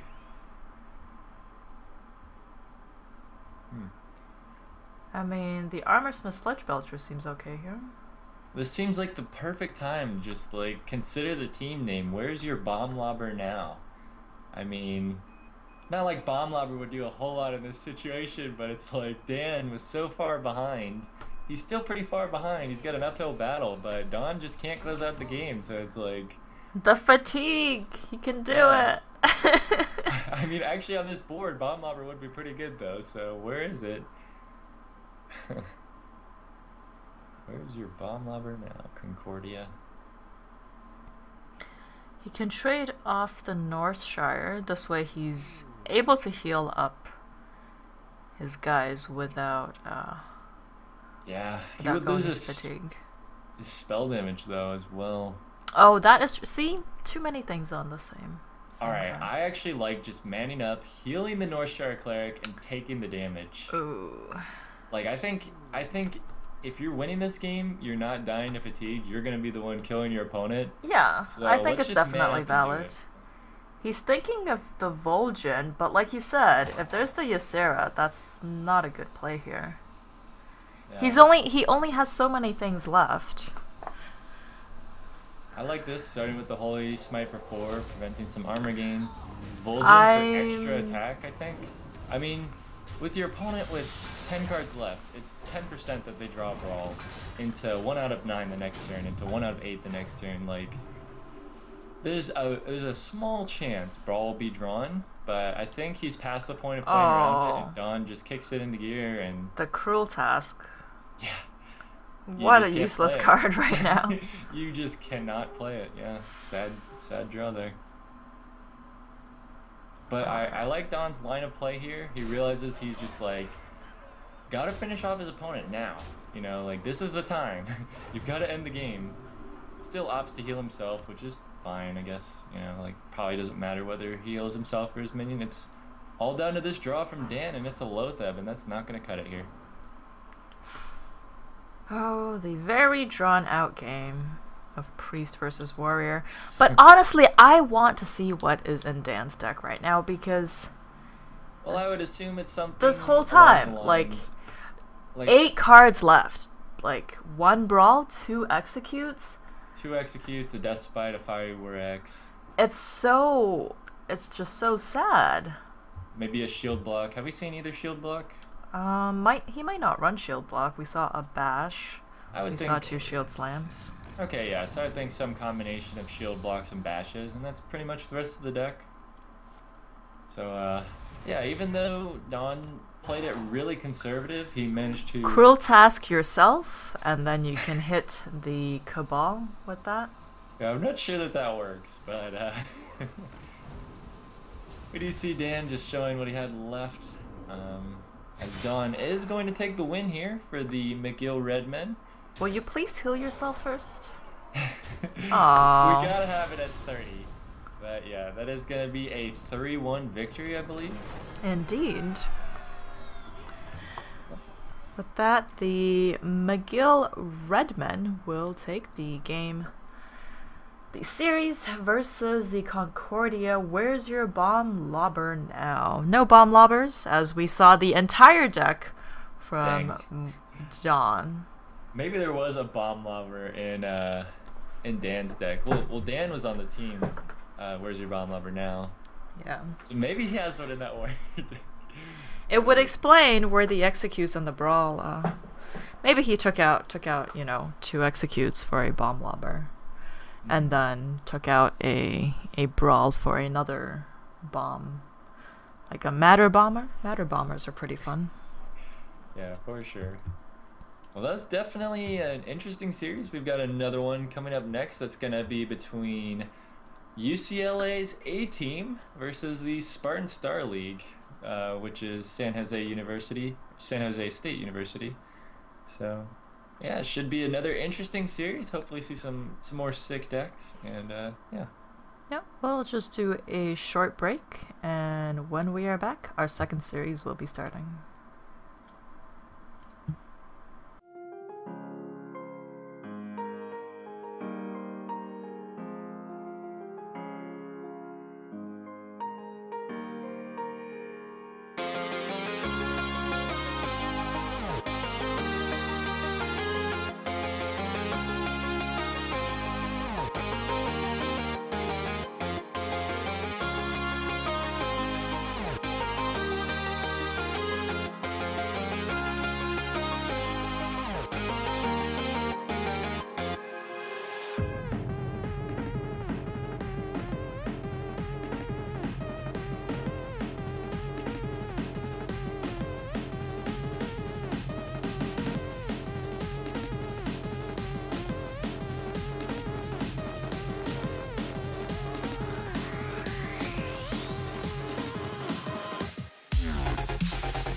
Welcome back, ladies and gentlemen, to the Collegiate Star League's Fall Hearthstone season, brought to you by Blizzard and Twitch. Once again, I'm Nomo Dogan, and casting with me tonight is Lucia. Dang it! Lucia.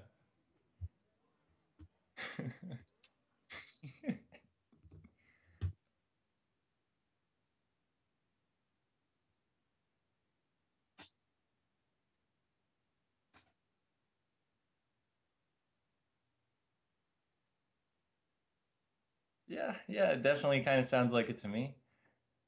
I mean, I was never really a big StarCraft player, but Star League, StarCraft, yeah.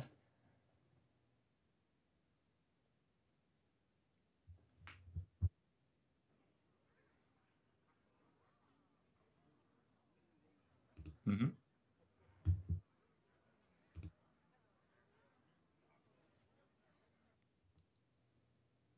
Yeah, yeah. I was thinking Star Drake when I first looked at it too, but yeah, Star Star Dake 2004. Yeah. I don't know. Maybe it's supposed to be date, but date was taken, so he threw a K in there because Star Date 2004. Who knows?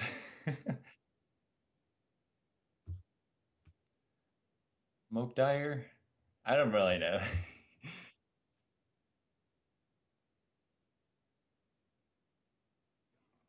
Yeah, I was thinking about that a second ago. We were talking about some guy's name being similar to Mordekaiser, and yeah, wow, that's even more similar. So exotic names.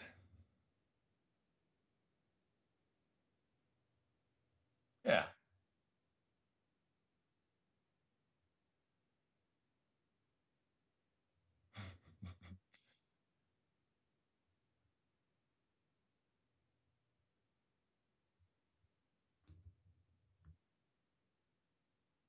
Sure, sure.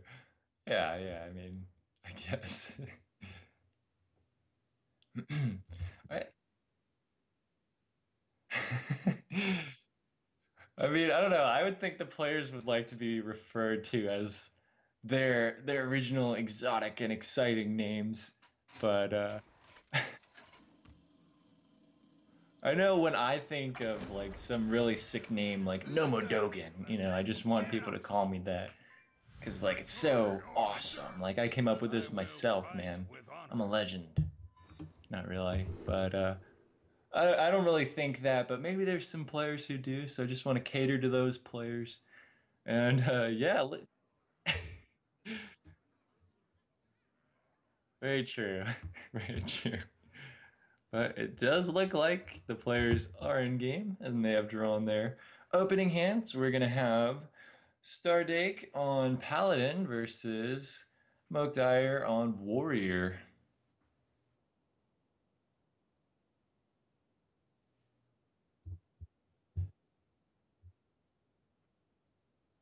Yeah. Yeah. Well, I mean, you can always mind game your opponent. You fake them out. You throw out the Secret Keeper, and they're like, "Oh my goodness, I need to remove that." And then they coin out like,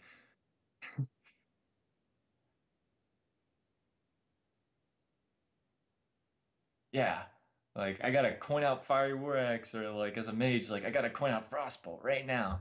I mean, it's really bad if you don't get it on turn one and you're doing that strategy, because then you can never buff it. But I'm just gonna go ahead and assume that Stardake does have secrets in his deck, as we do see a mysterious challenger drawn. So yeah, could be. We do see some interesting cards here from Moke. Loot Hoarder and an Inner Rage. Sounds to me like this is a Patron Warrior with the Grommash back in it. The Grommash was played in some of the original lists way back in the day, but definitely dropped out from some lists in the middle. But now that War Song has been nerfed and completely removed from the deck, Grommash has shifted back in as a charge win condition.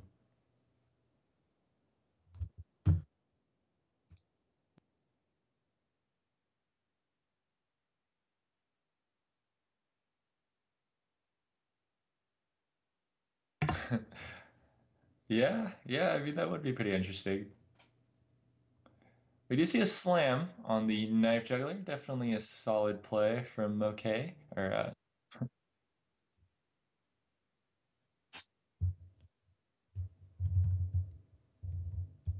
unfortunately, yes, because he has no secrets.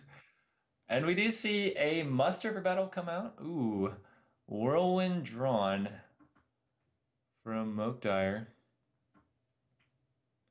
Wonder if he's just gonna coin that out here. I mean, it's solid,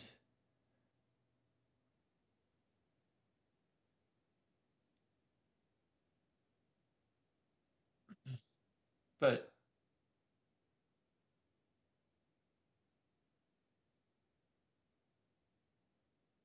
yeah. Ooh, okay, he decides not to. I mean, that's an interesting choice there. I guess he's scared of a true silver champion negating his acolyte's extra draws, but he has another acolyte for next turn anyway. But then again, he might draw some other things he wants to play, so I can definitely see some reasoning behind just acolyting and coining out the whirlwind like he did. Seems fine to me. We'll see what Stardate does in response here. Looks like he could abuse this acolyte of pain a little. Force his opponent to draw two more cards and then divine favor. That's not the most appealing thing to do. I think I think for that to pay off, you need to draw a one drop.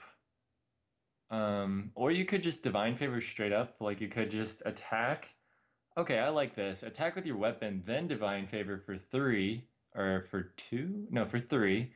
And then you probably draw a secret somewhere in there. Okay, never mind. He's just going full on, draw as many as possible, which is which is fine.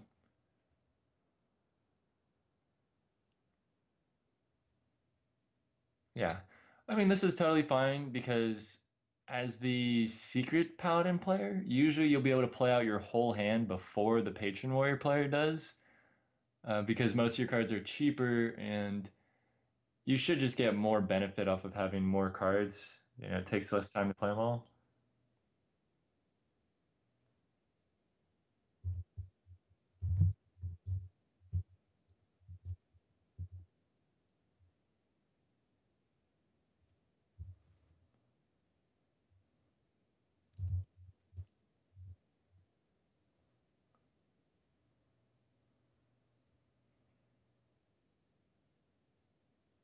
Yeah.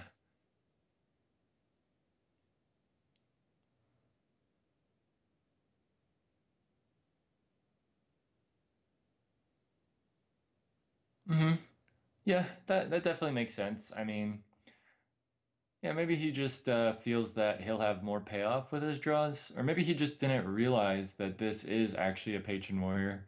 Maybe he thought he was a control warrior. I mean, what had he seen at the time? Only an acolyte of pain and a whirlwind, right? So, or like, I guess he had also seen the death spite, or no, he hadn't yet. So there's a good chance it was just control warrior, but maybe now he realizes it might have been a mistake, as the true nature of this deck will show itself very soon, I think. I mean, also with the Dread Corsair coming out, that's usually a patron warrior-esque card. So,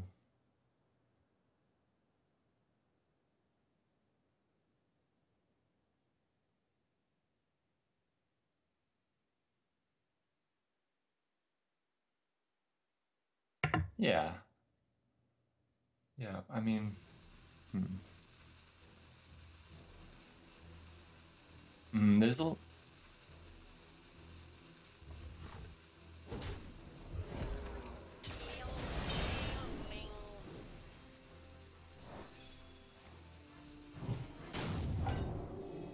Mhm. Interesting interaction there. Death Spite kills off the minion, right? And then the Death Rattle, like it killed the minion, so the secret already has like triggered, I guess, and then it just illustrates it weird, but I think it makes sense the way it actually works because the Death Rattle happens after the other minion has died, which is after the secret has procced. Like it makes sense in my head. Kind of difficult to explain. yeah, the way it.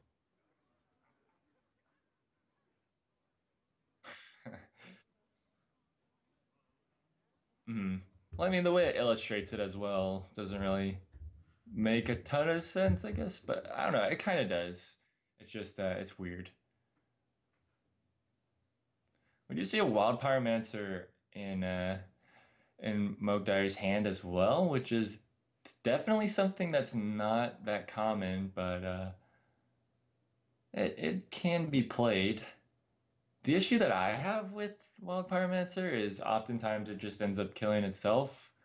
I mean, well, yeah, I guess to this repentance, but even when it's not repentance, like if it's just a whirlwind, like if you play Pyromancer in a whirlwind, it kills itself, or if you play two spells after it, it kills itself. Like that's why I don't like it as much. But in this case, wow, it actually kind of pays off. Hmm. But then again, I mean, it does kill itself. Like I don't know. It's an interesting choice. It's not the worst, you know. Like it's it's something a lot of people have tried, and some people like, and some people don't. So.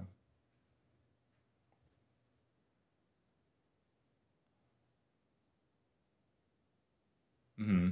Yeah, not sure that we'll even see that one, as this board is massive and doesn't look like Mokdar is a great way to deal with it. I mean, Battle Rage, okay.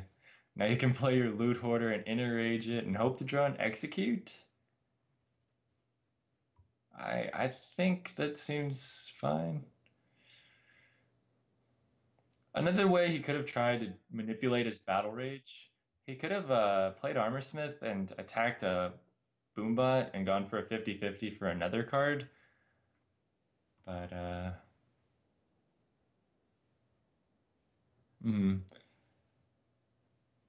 I guess it depends on what's in his deck here. I mean, he's probably thinking of what he has left and what he wants to do. What are the chances that his opponent kills him? I'll just tell you right now, they're pretty high. 16 damage on board, he can only gain 2 extra armor off of his hero power. It's a very good chance he's going to die right now unless he draws and execute. So, I've muted myself during intermission. And Oh, wow. obviously, with the 10-minute delay, chat has just informed me I've been muted for the last 10 minutes. Well, Rip here I in am talking to pieces. myself. Rip in pieces. So, solo casting here, Noah Dogan. No, it's probably not too big of a deal. I mean, this game was probably pretty self-explanatory. Trying to but yeah, recall glad we if I got made that. any jokes that would have been. I mean, I'm just glad we got that figured out before we got into like the next game, the game after that. But yeah, we did see that Stardake did take the win as the Paladin player, so that's gonna be 1-0 for UCLA. Good start for them. Yep. Secret Paladin does take it. It does its job and takes the win, which Secret Paladin is known for doing these days. As it is a very strong deck. So we're gonna get this next game set up between Goji Muncher and Jinsight. We'll see what classes they bring to the table. I would not be surprised if we saw the Secret Paladin from the Spartan Star League from San Jose. Definitely. And also, unfortunately, you know, Patron was actually one of the decks that dealt best with Secret Paladin. But with the addition of so many minions, I think it just doesn't quite keep up. You know, I don't think that it was the case that Moke Dare drew terribly, per se. You know, it just Secret Paladin did Secret Paladin things, and I don't think this newer version of Patron can really deal with it as well. Mm-hmm. Yeah, I mean, it can definitely be difficult. I think it depends a lot on the early game. We did see a turn 1, turn 2, turn 3 that game. Like, we saw a really good curve from Stardake. But you almost expect that, you know, like you have the Secret Keepers, you have maybe like a Redemption or an Avenge, which is perfectly fine to play out as well. You know, you have mini bots, you have knives, you have Haunted Creepers, you have so many 2-drops. into Muster, into True Silver, or Blessing of Kings, or just 2/2 drops, or 2-drop plus a hero power. Like, there's just so many things that you could play, and you have a good chance of getting a good draw. Whereas, compared to something like a warrior, patron or otherwise, like, they don't have that many low drops, so it's hard for them to sort of build that up. Even with their low drops, an Armor Smith or like an Acolyte of Pain, that's not something you necessarily want to play by itself. So it's really hard to get those, early turns. Like, if you don't have a good value trade with your weapons, with your minions, then you start falling behind, and you're really just trying to claw your way back into the game, try to stabilize somehow. Right. Yeah, so as we get into this next game, we've got Goji Muncher on Warrior versus Jinsight on Druid. A matchup that traditionally favors the Druid player, but this is definitely not what you want to see as the Druid player. Double Wrath, Big Game Hunter, Force of Nature, Dr. Boom, opening hand. Yeah, I mean, it's against a Warrior, like, nonetheless, like, against Warrior, you really barely ever use Wrath. A Wild Growth, what a miracle draw there for Jinsight. He still isn't going to have that much to follow it up with, but definitely happy to see that. Yeah, and Goji Muncher getting a pretty good start there, just saying, like 30 seconds ago, like, it's hard for Warrior to have a good start, but here he's got the War Axe, for the Darnassus, he's got the Armor Smith and the Acolyte, so things looking pretty good here. Mm-hmm. And we are going to see a Wrath played for 3 onto Acolyte of Pain, which is not the best exchange. You do cost yourself like a card. It's almost like a 2-for-1 for the Warrior player, because you use a card to kill their card that just replaces itself. Mm-hmm. But still something you need to do before you play the Darnassus Aspirant, because if you don't, Acolyte can draw multiple cards off of the 2-attack minion there. Well, if you Wrath it for 1, you get a card, he gets a card, and then he trades it into Everybody your gets Darnassus. Like, how, like, trying to figure out if it's worth it somehow. Mm. Yeah, sometimes it is. Yeah. The double Armor Smith now out for Goji Muncher, and it's pretty awkward board for Druid to deal with. At best, they can swipe it, and then you're using a swipe on a 1-attack minion. Yeah, definitely not something you want to do. This would be a great time for something like Druid of the Claw to be in hand, or a Piloted Shredder, or something. Definitely. Something with 4 attack to deal with these Armor Smiths in a more manageable fashion. But as of now, Big Game Hunter doesn't exactly get the job done because there's a Fiery War Axe in play, so pretty rough right now for Jinsight. Yeah, and the Keeper too, though. It's like, honestly, you want to Keeper an Armor Smith? Yeah. It's so annoying because it's so threatening and non-threatening at the same time. You honestly can't waste your removals and silences on it. Mm-hmm. And if you do, it just dies to Fiery War Axe plus an attack from Armor Smith, so it's not really accomplishing a lot. I wouldn't mind seeing like a Wrath for 3 plus a hero power on one of them. I mean, this gets the charge off the axe. It gets one of the Armor Smiths down to 2 health. There isn't really a whole lot that Jinsight could do there, so playing the Keeper is respectable. It's almost like you have to do something. Yeah, you kind of feel bad playing the Keeper, but you feel even worse doing nothing, right? So, pointing out Dr. Boom does not seem the best against an unstable ghoul. I think that'd be solid to clean that up. It would be a solid play from Jinsight. So, I would kind of like to see the Wrath into hero power into end turn. I mean, man, as the Druid, you are not happy with these turns. Like, normally, at this point in the game, you'd have like a Piloted Shredder, a Druid of the Claw, something, something on board and dealing constant damage to your opponent. Yeah, I mean, we used to say, as long as Druid draws their combo, they're good to go, but in this spot, for Jinsen. That's not really the case. He needs a little bit more than that.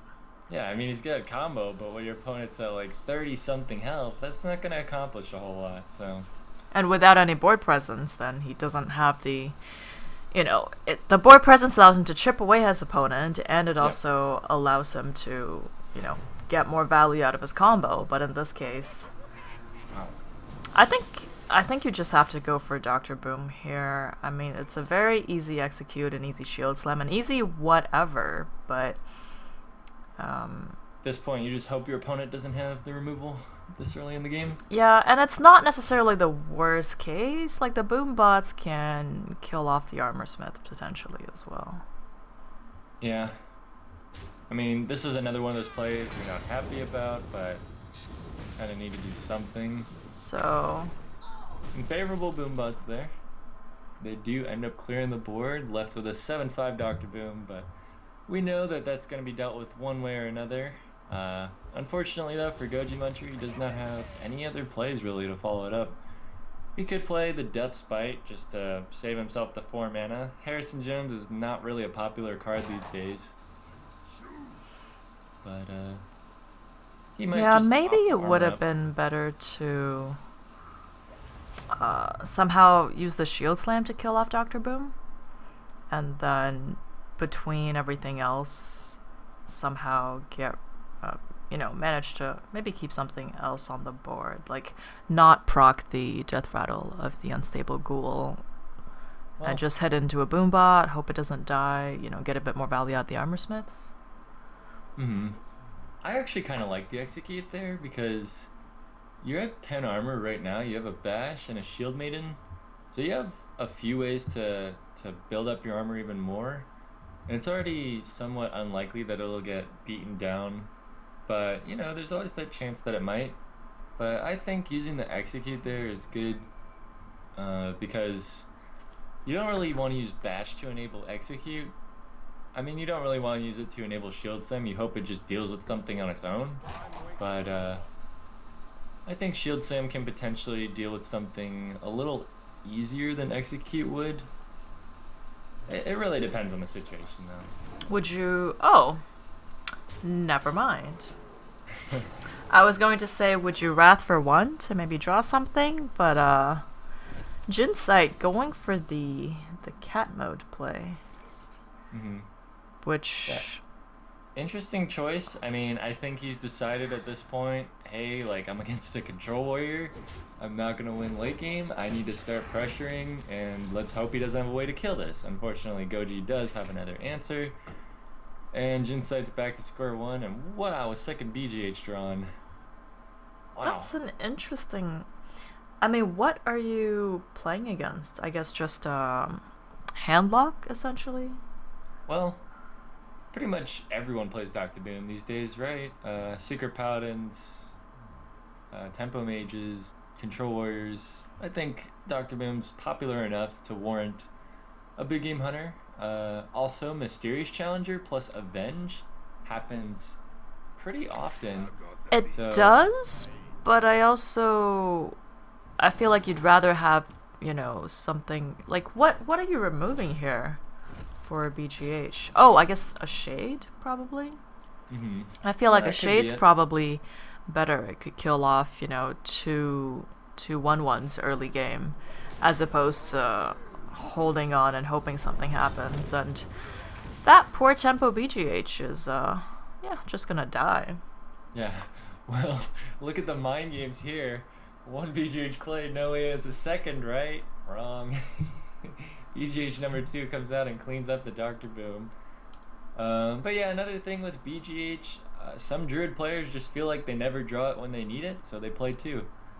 It's really just up to the player. I mean, I also agree, I really like 1 BGH in the deck, but some people like to play 2. And it seems like it did pay off a little bit here for Goji Muncher, or for Jinsight. Although the BGH he had earlier in the game could have been something like a Shade, which probably would have been better, but it really depends on the situation, of course. Yeah, and so I think, I mean, I guess if any deck is going to run to BGH, it would be Druid. You have that little bit of wiggle room, with like Secret Paladin is just completely packed. Like with 30 cards, you're even like, I want more cards, right? So, a lot of like something like Patron previously, again, it's a deck that's so packed that unless, you're going up against a handlock, you don't even throw in a BGH, right? With Druid, you can take out that shade, but also the other thing with Druid is it doesn't have other forms of removal outside of Wrath and Swipe. So if you don't draw that BGH, you literally can't deal with it at all. Like Warrior can execute, they can shield slam, and a Mystery Challenger, like with the Secret Paladin, you're like, whatever, I'll just go face, right? There's different scenarios where it works out, or you have Tyrion, or you have Coghammer, but as Druid, you literally like cannot remove things sometimes. Yeah, I mean, back in the day, the old traditional Druid versus Handlock matchup happens so often on ladder, and if you're the Druid player and they play their turn 4 Mountain Giant, you just sit there and you're just thinking feels bad man to yourself a whole lot, because you just like need to trade your board, you need to swipe it, you need to do multiple things, use like multiple cards, sometimes 3 or 4 just to deal with one giant, and then they've still got another and another, and like, yeah, it just never ends. Like, so definitely some reasons to play multiple BGHs, but man, unfortunate here for Jinsight, as his deck has still not yielded him what he wants here. I mean, this game feels so awkward right now for both players. Yeah, it does. I mean, as the Control Warrior player, you would much rather this happen. You'd much rather be in a situation where it's like, oh no, I'm not doing anything, but my opponent isn't either. As a Druid player, you're like, oh no, I'm not doing anything, therefore I'm gonna lose, because Druid has to be proactive. Control Warrior, it really doesn't care, like, if it's like opponent isn't doing anything, because it can just sit there and armor up and go to fatigue and win. Mm-hmm. But Druid definitely wants to be applying pressure, so. Alright, Thorson comes out, which in theory looks pretty good, but, in practice, there's also the issue of a warrior is just so far in terms of health, that even drawing the second Savage and getting it off isn't going to do him much good here. Yeah. Double Brawl in hand for Goji Muncher. Man, this game, neither player can do anything. It's so unfortunate. Like, there's nothing happening. I mean, like I was saying, the Warrior player is just in heaven right now. He's just like, wow, this is so awesome. The Druid is just crying in a corner. Feels bad, man. I mean, you're not just gonna force nature Savage or your opponent's face. Like, that does not feel good. So, nothing feels good right now. I'd almost go for the face swipe at this point, right? Just to make a statement, like, hey, like, how does that feel? Like, oh, is he playing the revenge?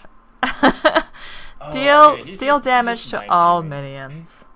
You're just mind gaming, like, I have something that I was thinking about playing, but never mind, I'm not gonna play it.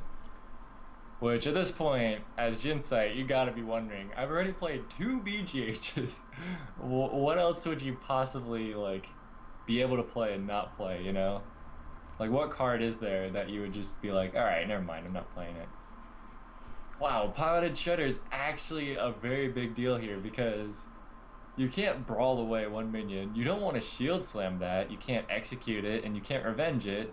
So all 5 cards in Goji Muncher's hand right now. You can revenge execute it and then shield slam it. Oh my goodness. And then congratulations, you've got nothing left. You killed the whole Piloted Shudder, unless a Haunted Creeper or a Nerubian. Oh no, or a Noyatron. An Noyatron, shielded Minibot. Wow, the swipe to face. Oh man, can he... Wait, Force of Nature, that's 11. Savage Roar is 13. He does not have enough mana to be able to play all of this in one turn. But he's definitely getting it set up. If he gets a second Savage, then he'll have more than enough. So unfortunately, the Brawl does have to come down here. Yeah, and that's not the result you want to see. I mean, I guess Unstable Ghoul isn't too bad. But you definitely didn't want to see the Azure Drake survive there. Well, if not to clear you... anything. Yeah, unfortunately, if you Revenge and Shield Slam, it's not quite going to get the job done. Mm-hmm. I would definitely like to see Druid of the Claw, Force of Nature. And could Revenge and execute the Azure Drake. Yeah, you could. You might have wanted to at this point. Goji Muncher has got to figure that combo is in Jinsai's hand, right? He's been doing nothing for so long. He's just got to know. Oh, okay, yeah, Oh, I like boy. this. Maximum damage right now. Wait, this Oh, is wait. illegal. We're like, wait. Wait a minute. Maximum damage is in kill your opponent. Of course you want to make that play. Let's see here. I'll just see what happens. Yeah, I'm like, are we going to count? We're not going to count. No, I think Okay, it's... 1 over. Wow. Okay. Yeah, we would have noticed, you know, give us a few more seconds, we would have seen it.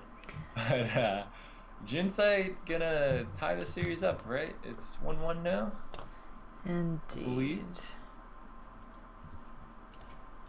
Yeah, taking the series with that Druid. Tharison actually did do something there. It didn't seem like it was gonna do that much, but yeah, it Yeah. really pulled I mean, it takes into range for double Savage. It also takes 10 mana into range for the Druid of the Claw plus combo.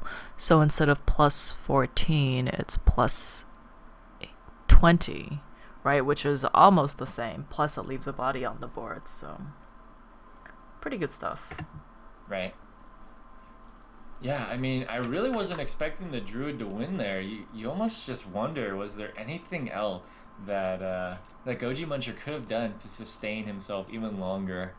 You know, any way to gain more armor at some point in that game, because he died by 1 extra damage, so he would have needed, you know, 3 more health. Yeah, I mean, there was the Revenge Execute play that he could have made that turn, right? That he foregoed.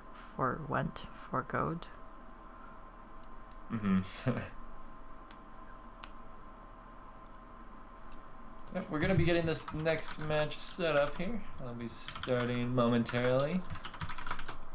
I would assume we're gonna see a Secret Paladin. I mean, might not be this game, might be the next one, but yeah, we'll have to see what these players bring. I'm still hoping for some Shaman, maybe some Rogue. And yeah, we will have to see what the players bring to the table. Looks like the game has started. And drum roll, no Rogue, no Shaman. Feels bad, man. It's just gonna be Brian on Druid versus Patco on Paladin. Another common matchup we've been seeing these days. I would say this usually favors the Paladin, but does depend on Oh the my start. god. It is a mech druid. Wow. I mean, that's not what you expect, so who's favored in this matchup then? Mech Druid versus... Okay, hold on. So you coin out Mech Warper, and then you innervate Mech Warper Robocub, yeah. Because you can't get the Shredder out. So yeah, you innervate Mech Warper Robocub. Go, Brian. What are you thinking about?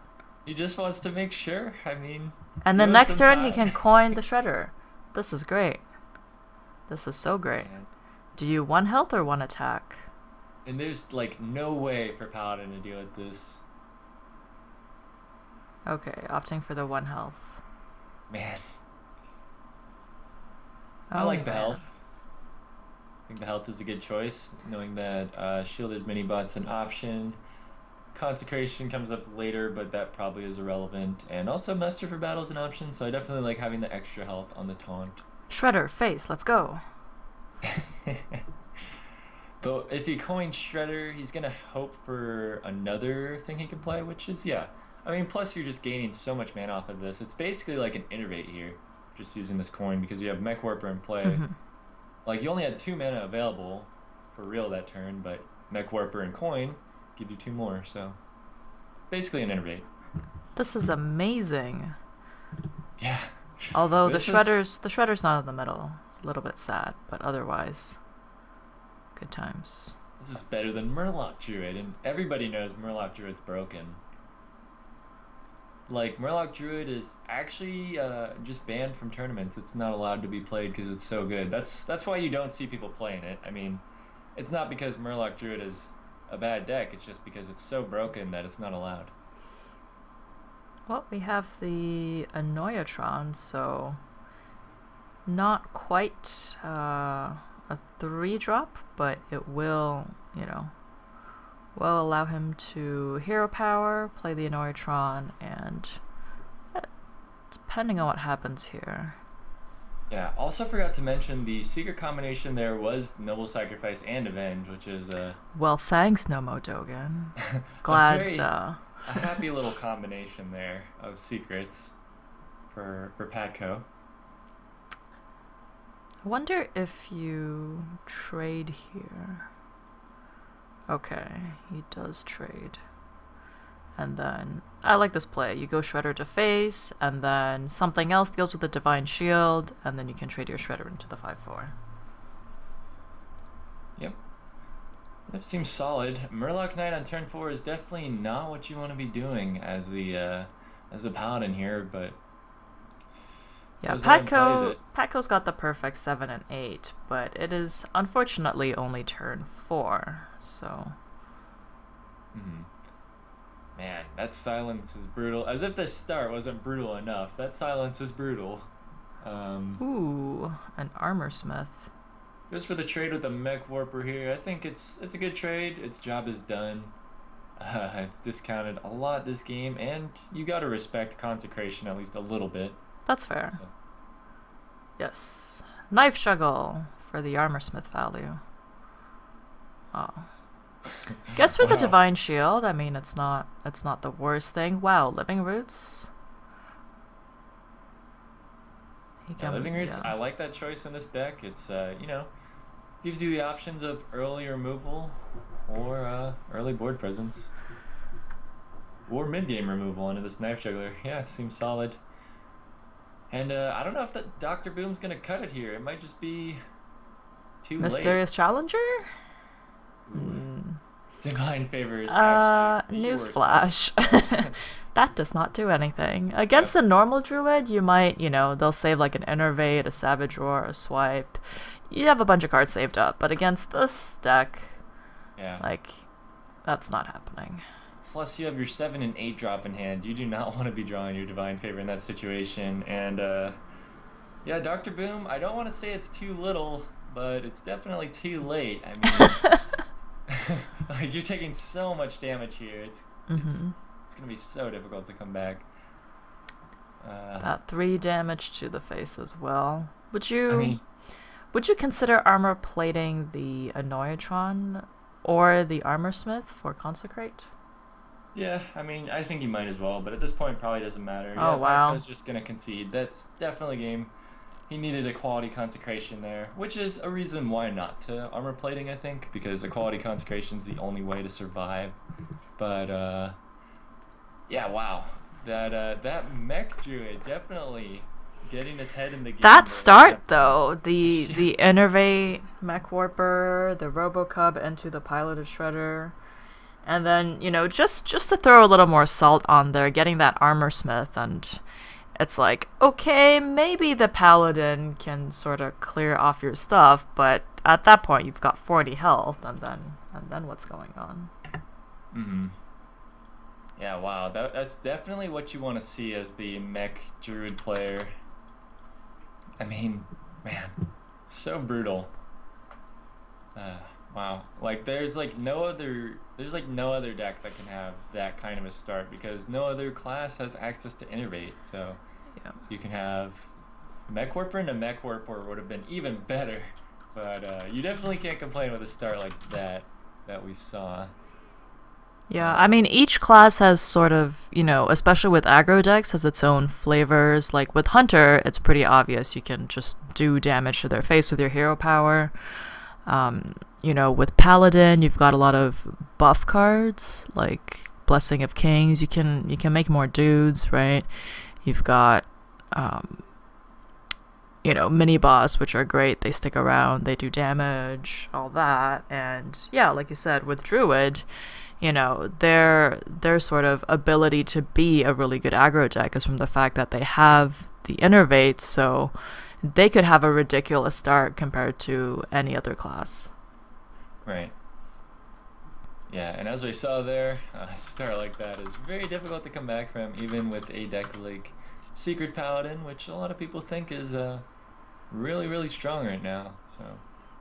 Yeah, and it has a lot better potential to match up against that deck. I mean, if you have something like Control Warrior, like, and you don't draw your brawls, then you just sit there and watch your opponent build up a huge board, right? Like, we saw a huge board there from Brian, and that's against a Paladin. Like, imagine how much worse that could be.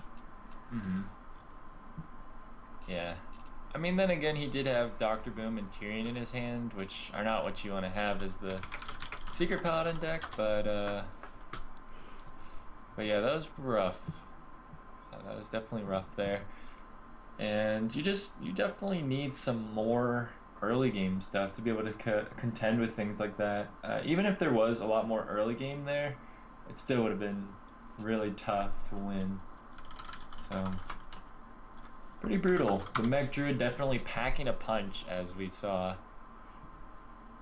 doing work. So maybe we'll see some more interesting decks like that tonight, as I think that is a 2-1 lead for the Spartan Star League, or for UCLA. Excuse me, yes, for UCLA, 2-1 lead as the Mech Druid won. We're just getting something figured out here between the players. We'll be starting momentarily.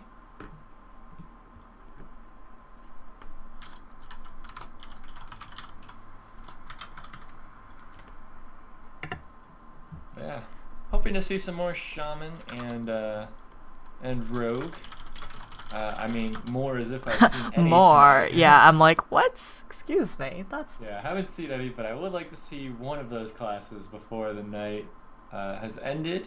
But, I mean, I guess it's unlikely with some other great options like Warlock and Mage and all those other awesome classes, but come on, where are the Shaman and Rogue people at? Where are you guys at? Let's see. Crying in a corner. Where are the ping-pongers in these tournaments? The ones that have not committed Sudoku yet are crying in the corner. I mean, Ping-Pong says he is the Shaman himself, so we need someone like him to be playing tonight.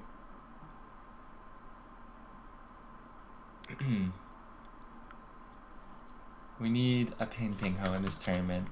Maybe he could just go to one of these colleges and play for one of the teams. That'd be totally fair, right? Maybe not, but it would be interesting to see. We do have some players who have had their name out there in the Hearthstone scene, playing some of these games that we've seen, and some of them even achieving #1 legend at various times, and others, maybe haven't gotten too high up on the ladder, but they understand the game, and maybe they just don't have enough time to grind it out. So, but it's definitely been some interesting games tonight. Hopefully we'll have a couple more for you once we get into this next game. Should be ready in just a bit. Indeed.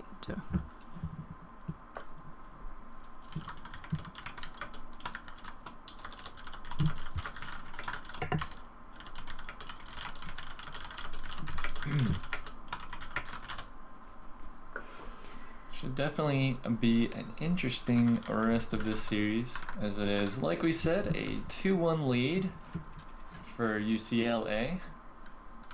That is the UCLA A team versus the San Jose State University Spartan Star League. Looks like the players might have started the game here. We're going to Indeed. Looks like have- we've got a freeze mage for Knight SC2 against some form of mage from Lord Clack. He's playing Medivh though. Every time I see Medivh, it makes me think it's a freeze or a what's the other one called? Echo mage. Oh yeah, the hero makes you think they're playing different decks. I haven't even thought about that too much, like the different portraits. I haven't really noticed a trend of which portraits are playing which decks, but seems to me like both these guys are playing. Or actually, no, I think you're right. That does seem like a freeze mage from Knight SC2, whereas on Lord Clack's side, who is playing as Medivh, it does seem like more of a tempo mage. They need to switch portraits. What is this? They're well, actually I don't know. I mean, I was gonna say Knight SC2 is golden, but how do you tell with Medivh? I mean, you can't really tell if they had a golden hero portrait, I guess, right? Or is it because his hero power is golden? Does that mean he has golden mage? I actually don't remember. It has to be, right? I can't remember for sure. Golden hero power means, and his portrait's animated as well. Yeah, but with the other hero, it's always animated, I think. What do you mean with the other hero? The different portrait. Medivh. I thought when you play as Medivh or Ilaria or the warrior guy, the portrait they're always looks animated. golden. Yeah, but I don't know if the hero power itself looks golden. I would don't know. expect We need some clarification. We need some Google. No, we don't need Google. We either need chat or we just need the next game to, well, we can't have any more mages, but we could have like the warriors are gone too, so we'll need to rely on Ilaria, which, given that Ilaria is female, I feel like, guys are less likely to purchase her, and so I don't think we've seen an Ilaria at all. I mean, in these I would think that games. would make her more likely for guys to purchase her. That could also, yeah, but I don't think we've seen an Illyria at all in CSL Hearthstone so far. We've seen a couple Medivhs and Magnuses, I believe. Yeah, the hero portrait metagame is an interesting one for sure. But, It's like the rogue, right? The rogue and the Illyria hiding off somewhere. Yeah. Alright, looks like we are gonna just see double hero power start from Lord Clack, as he does take out that mad scientist, pulls a secret from Knight SC2's deck. At this point, you're not really sure what your opponent is playing. That could be anything, because pretty much every mage plays mad scientist and secrets at this point, right? So he'll still need a few more.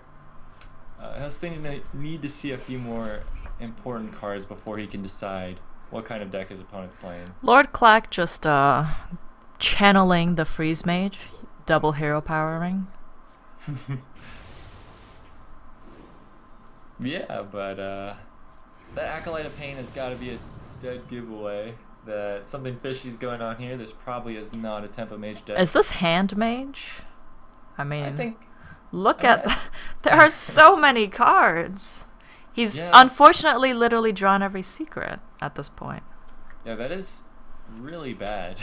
That is not what you want to see as a freeze mage player. I can tell you from Hearthstone experience, you do not want to draw all of your secrets early on in the game, because you can only have one of each kind of secret in play, and now Mad Scientist is just a vanilla 2/2, which is very bad in a freeze mage deck.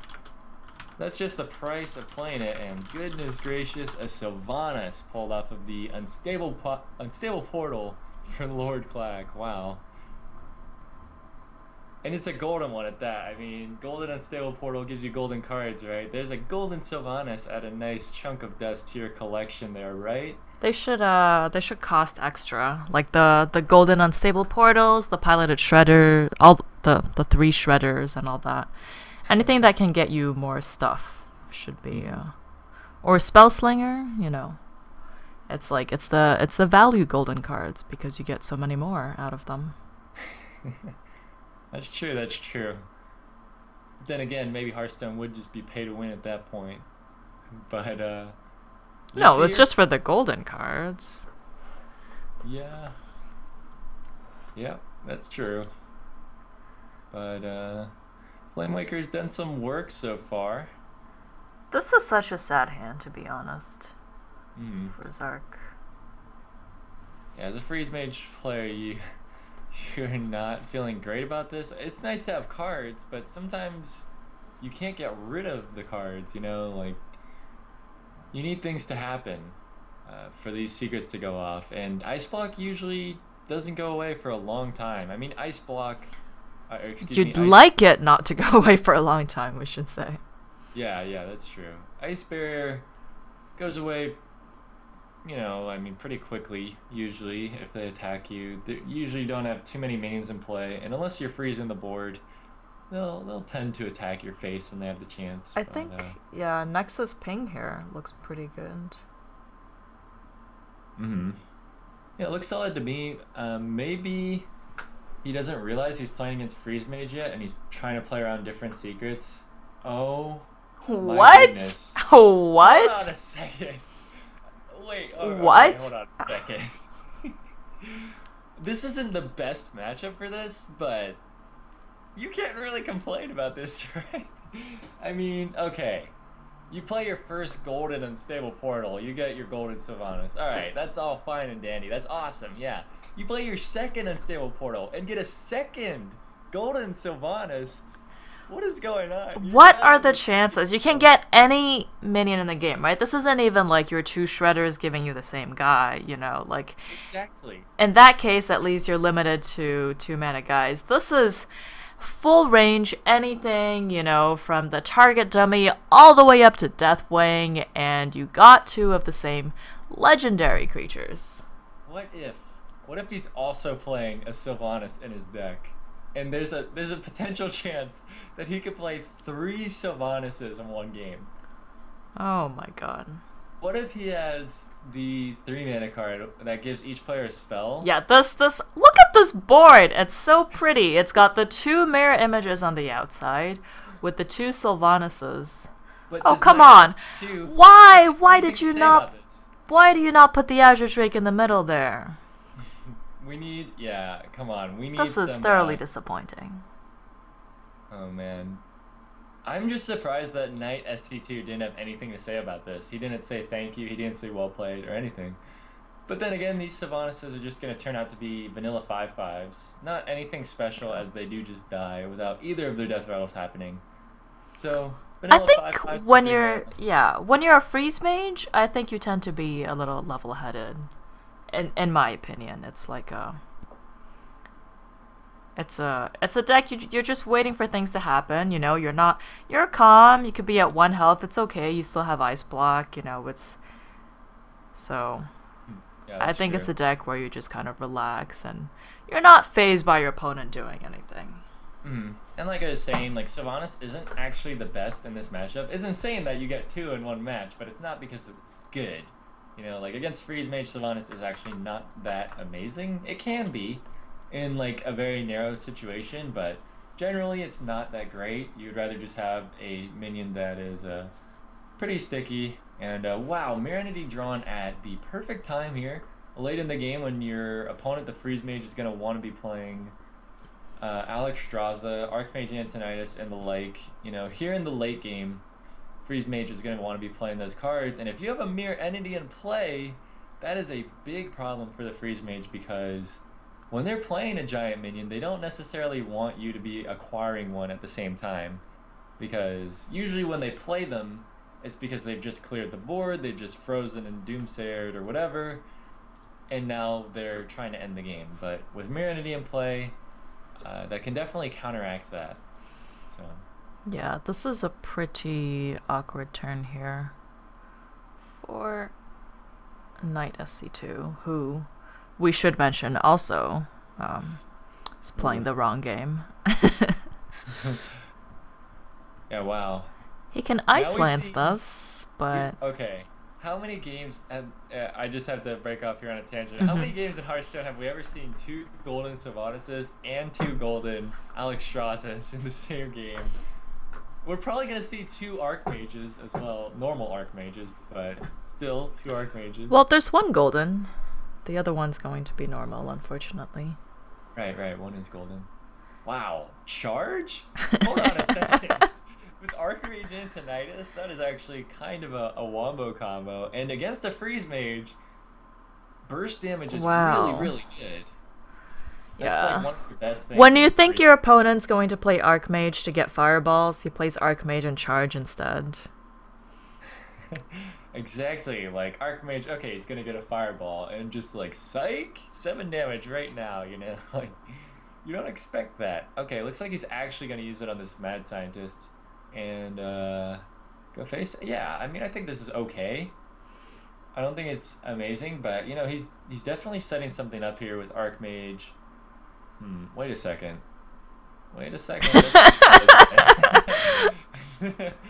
Wow, I think that was Frostbolt drawn or Firebolt Yeah, drawn? the Frostbolt was drawn, but even without that, he has Antonidas, Frostbolt, and Ice Lance.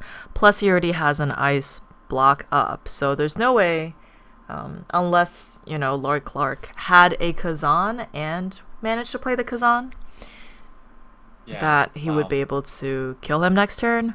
And then, so even without the top deck, he would have been able to seal out that game. Yeah, I was just too excited about all those golden cards. Like, oh my god, cards, golden cards everywhere. But yeah, I mean, that matchup does tend to favor the Freeze Mage, and yeah, well played. Definitely a good win for Knight SC2. And with that, yeah, it will be UCLA taking the series here 3-1. Yeah, wow, definitely an interesting series there. Both series tonight ended up 3-1, right? That's basically the average, right? Right on the dot. Yeah, so we saw, I guess the most interesting deck tonight was Mech Druid, right? Now everybody's gonna be playing Mech Druid on the ladder. Everybody watch out tomorrow. It's like, oh great. Thanks, Brian. I mean, Mech Druid has been experimented with before. It's done well before. Definitely. But bringing it out in a tournament, you know, it's like, surprise. I'm not playing your standard old combo Druid. I'm playing Mech Druid. And definitely paid off, as it had a extremely strong draw, as we saw tonight. But yeah, definitely some interesting games tonight. What was a pretty awesome night, and yeah. I had fun. I mean, I didn't see any Shaman or Rogue, but I definitely found those games pretty enjoyable and had some exciting moments. And yeah, that's Hearthstone. That's good. RNG Stone, as it is. Sometimes. But yeah, we'd like to thank everybody for watching tonight. We hope you guys have enjoyed the stream and the games between these colleges, and hope you enjoyed the casting as well. Once again, I am Nomodogan, at Root Nomodogan on Twitter. That is on the overlay, I think, and it'll be posted in chat or whatever. And we'd also like to thank Blizzard and Twitch for sponsoring the event. And Lucia, do you have anything you would like to say? Sure, and it is Lucia Fireball. Again, you can find our information by either it getting posted, it is on the splash screen right now, and you can also find it by !casters. Is there a what is it called?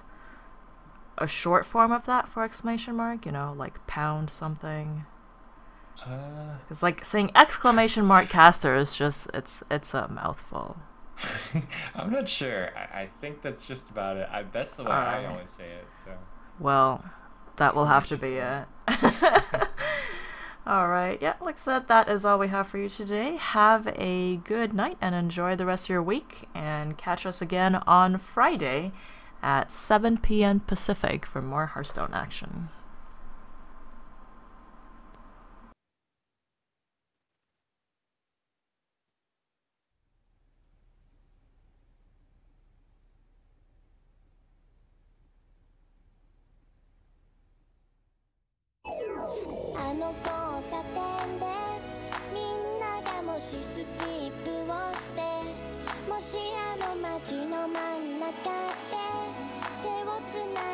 空を見上げたらもしもあの街のどこかでチャンスがつかみたいのならまだ泣くのには早いよねでも前に進むしかないわいやいやポンポン出してしまえばいいの全然しないのつまらないでしょペッポンかけてリズムに乗せてウェイウェイ開けて私の道をポンポン進むいろいろなことどんどん来てるあなたの気持ちボイボイしてる悪い子は誰そうそういい子ああ You make me happy everyday fall every time we fall メリーゴーランドみたいの everyday fall every time we fall 多分そんなんじゃダメでしょポンポン出してしまえばいいの全然しないのつまらないでしょペッポンかけてリズムに乗せてウェイウェイ開けて私の道をポンポンウェイウェイウェイポンポンウェイポンウェイポンポンウェイウェイポンポンポンウェイウェイポンウェイポンウェイウェイポンポンウェイウェイウェイポンポンウェイポンウェイポンポンウェイウェイポンポンポンウェイウェイポンウェイポンウェイウェイ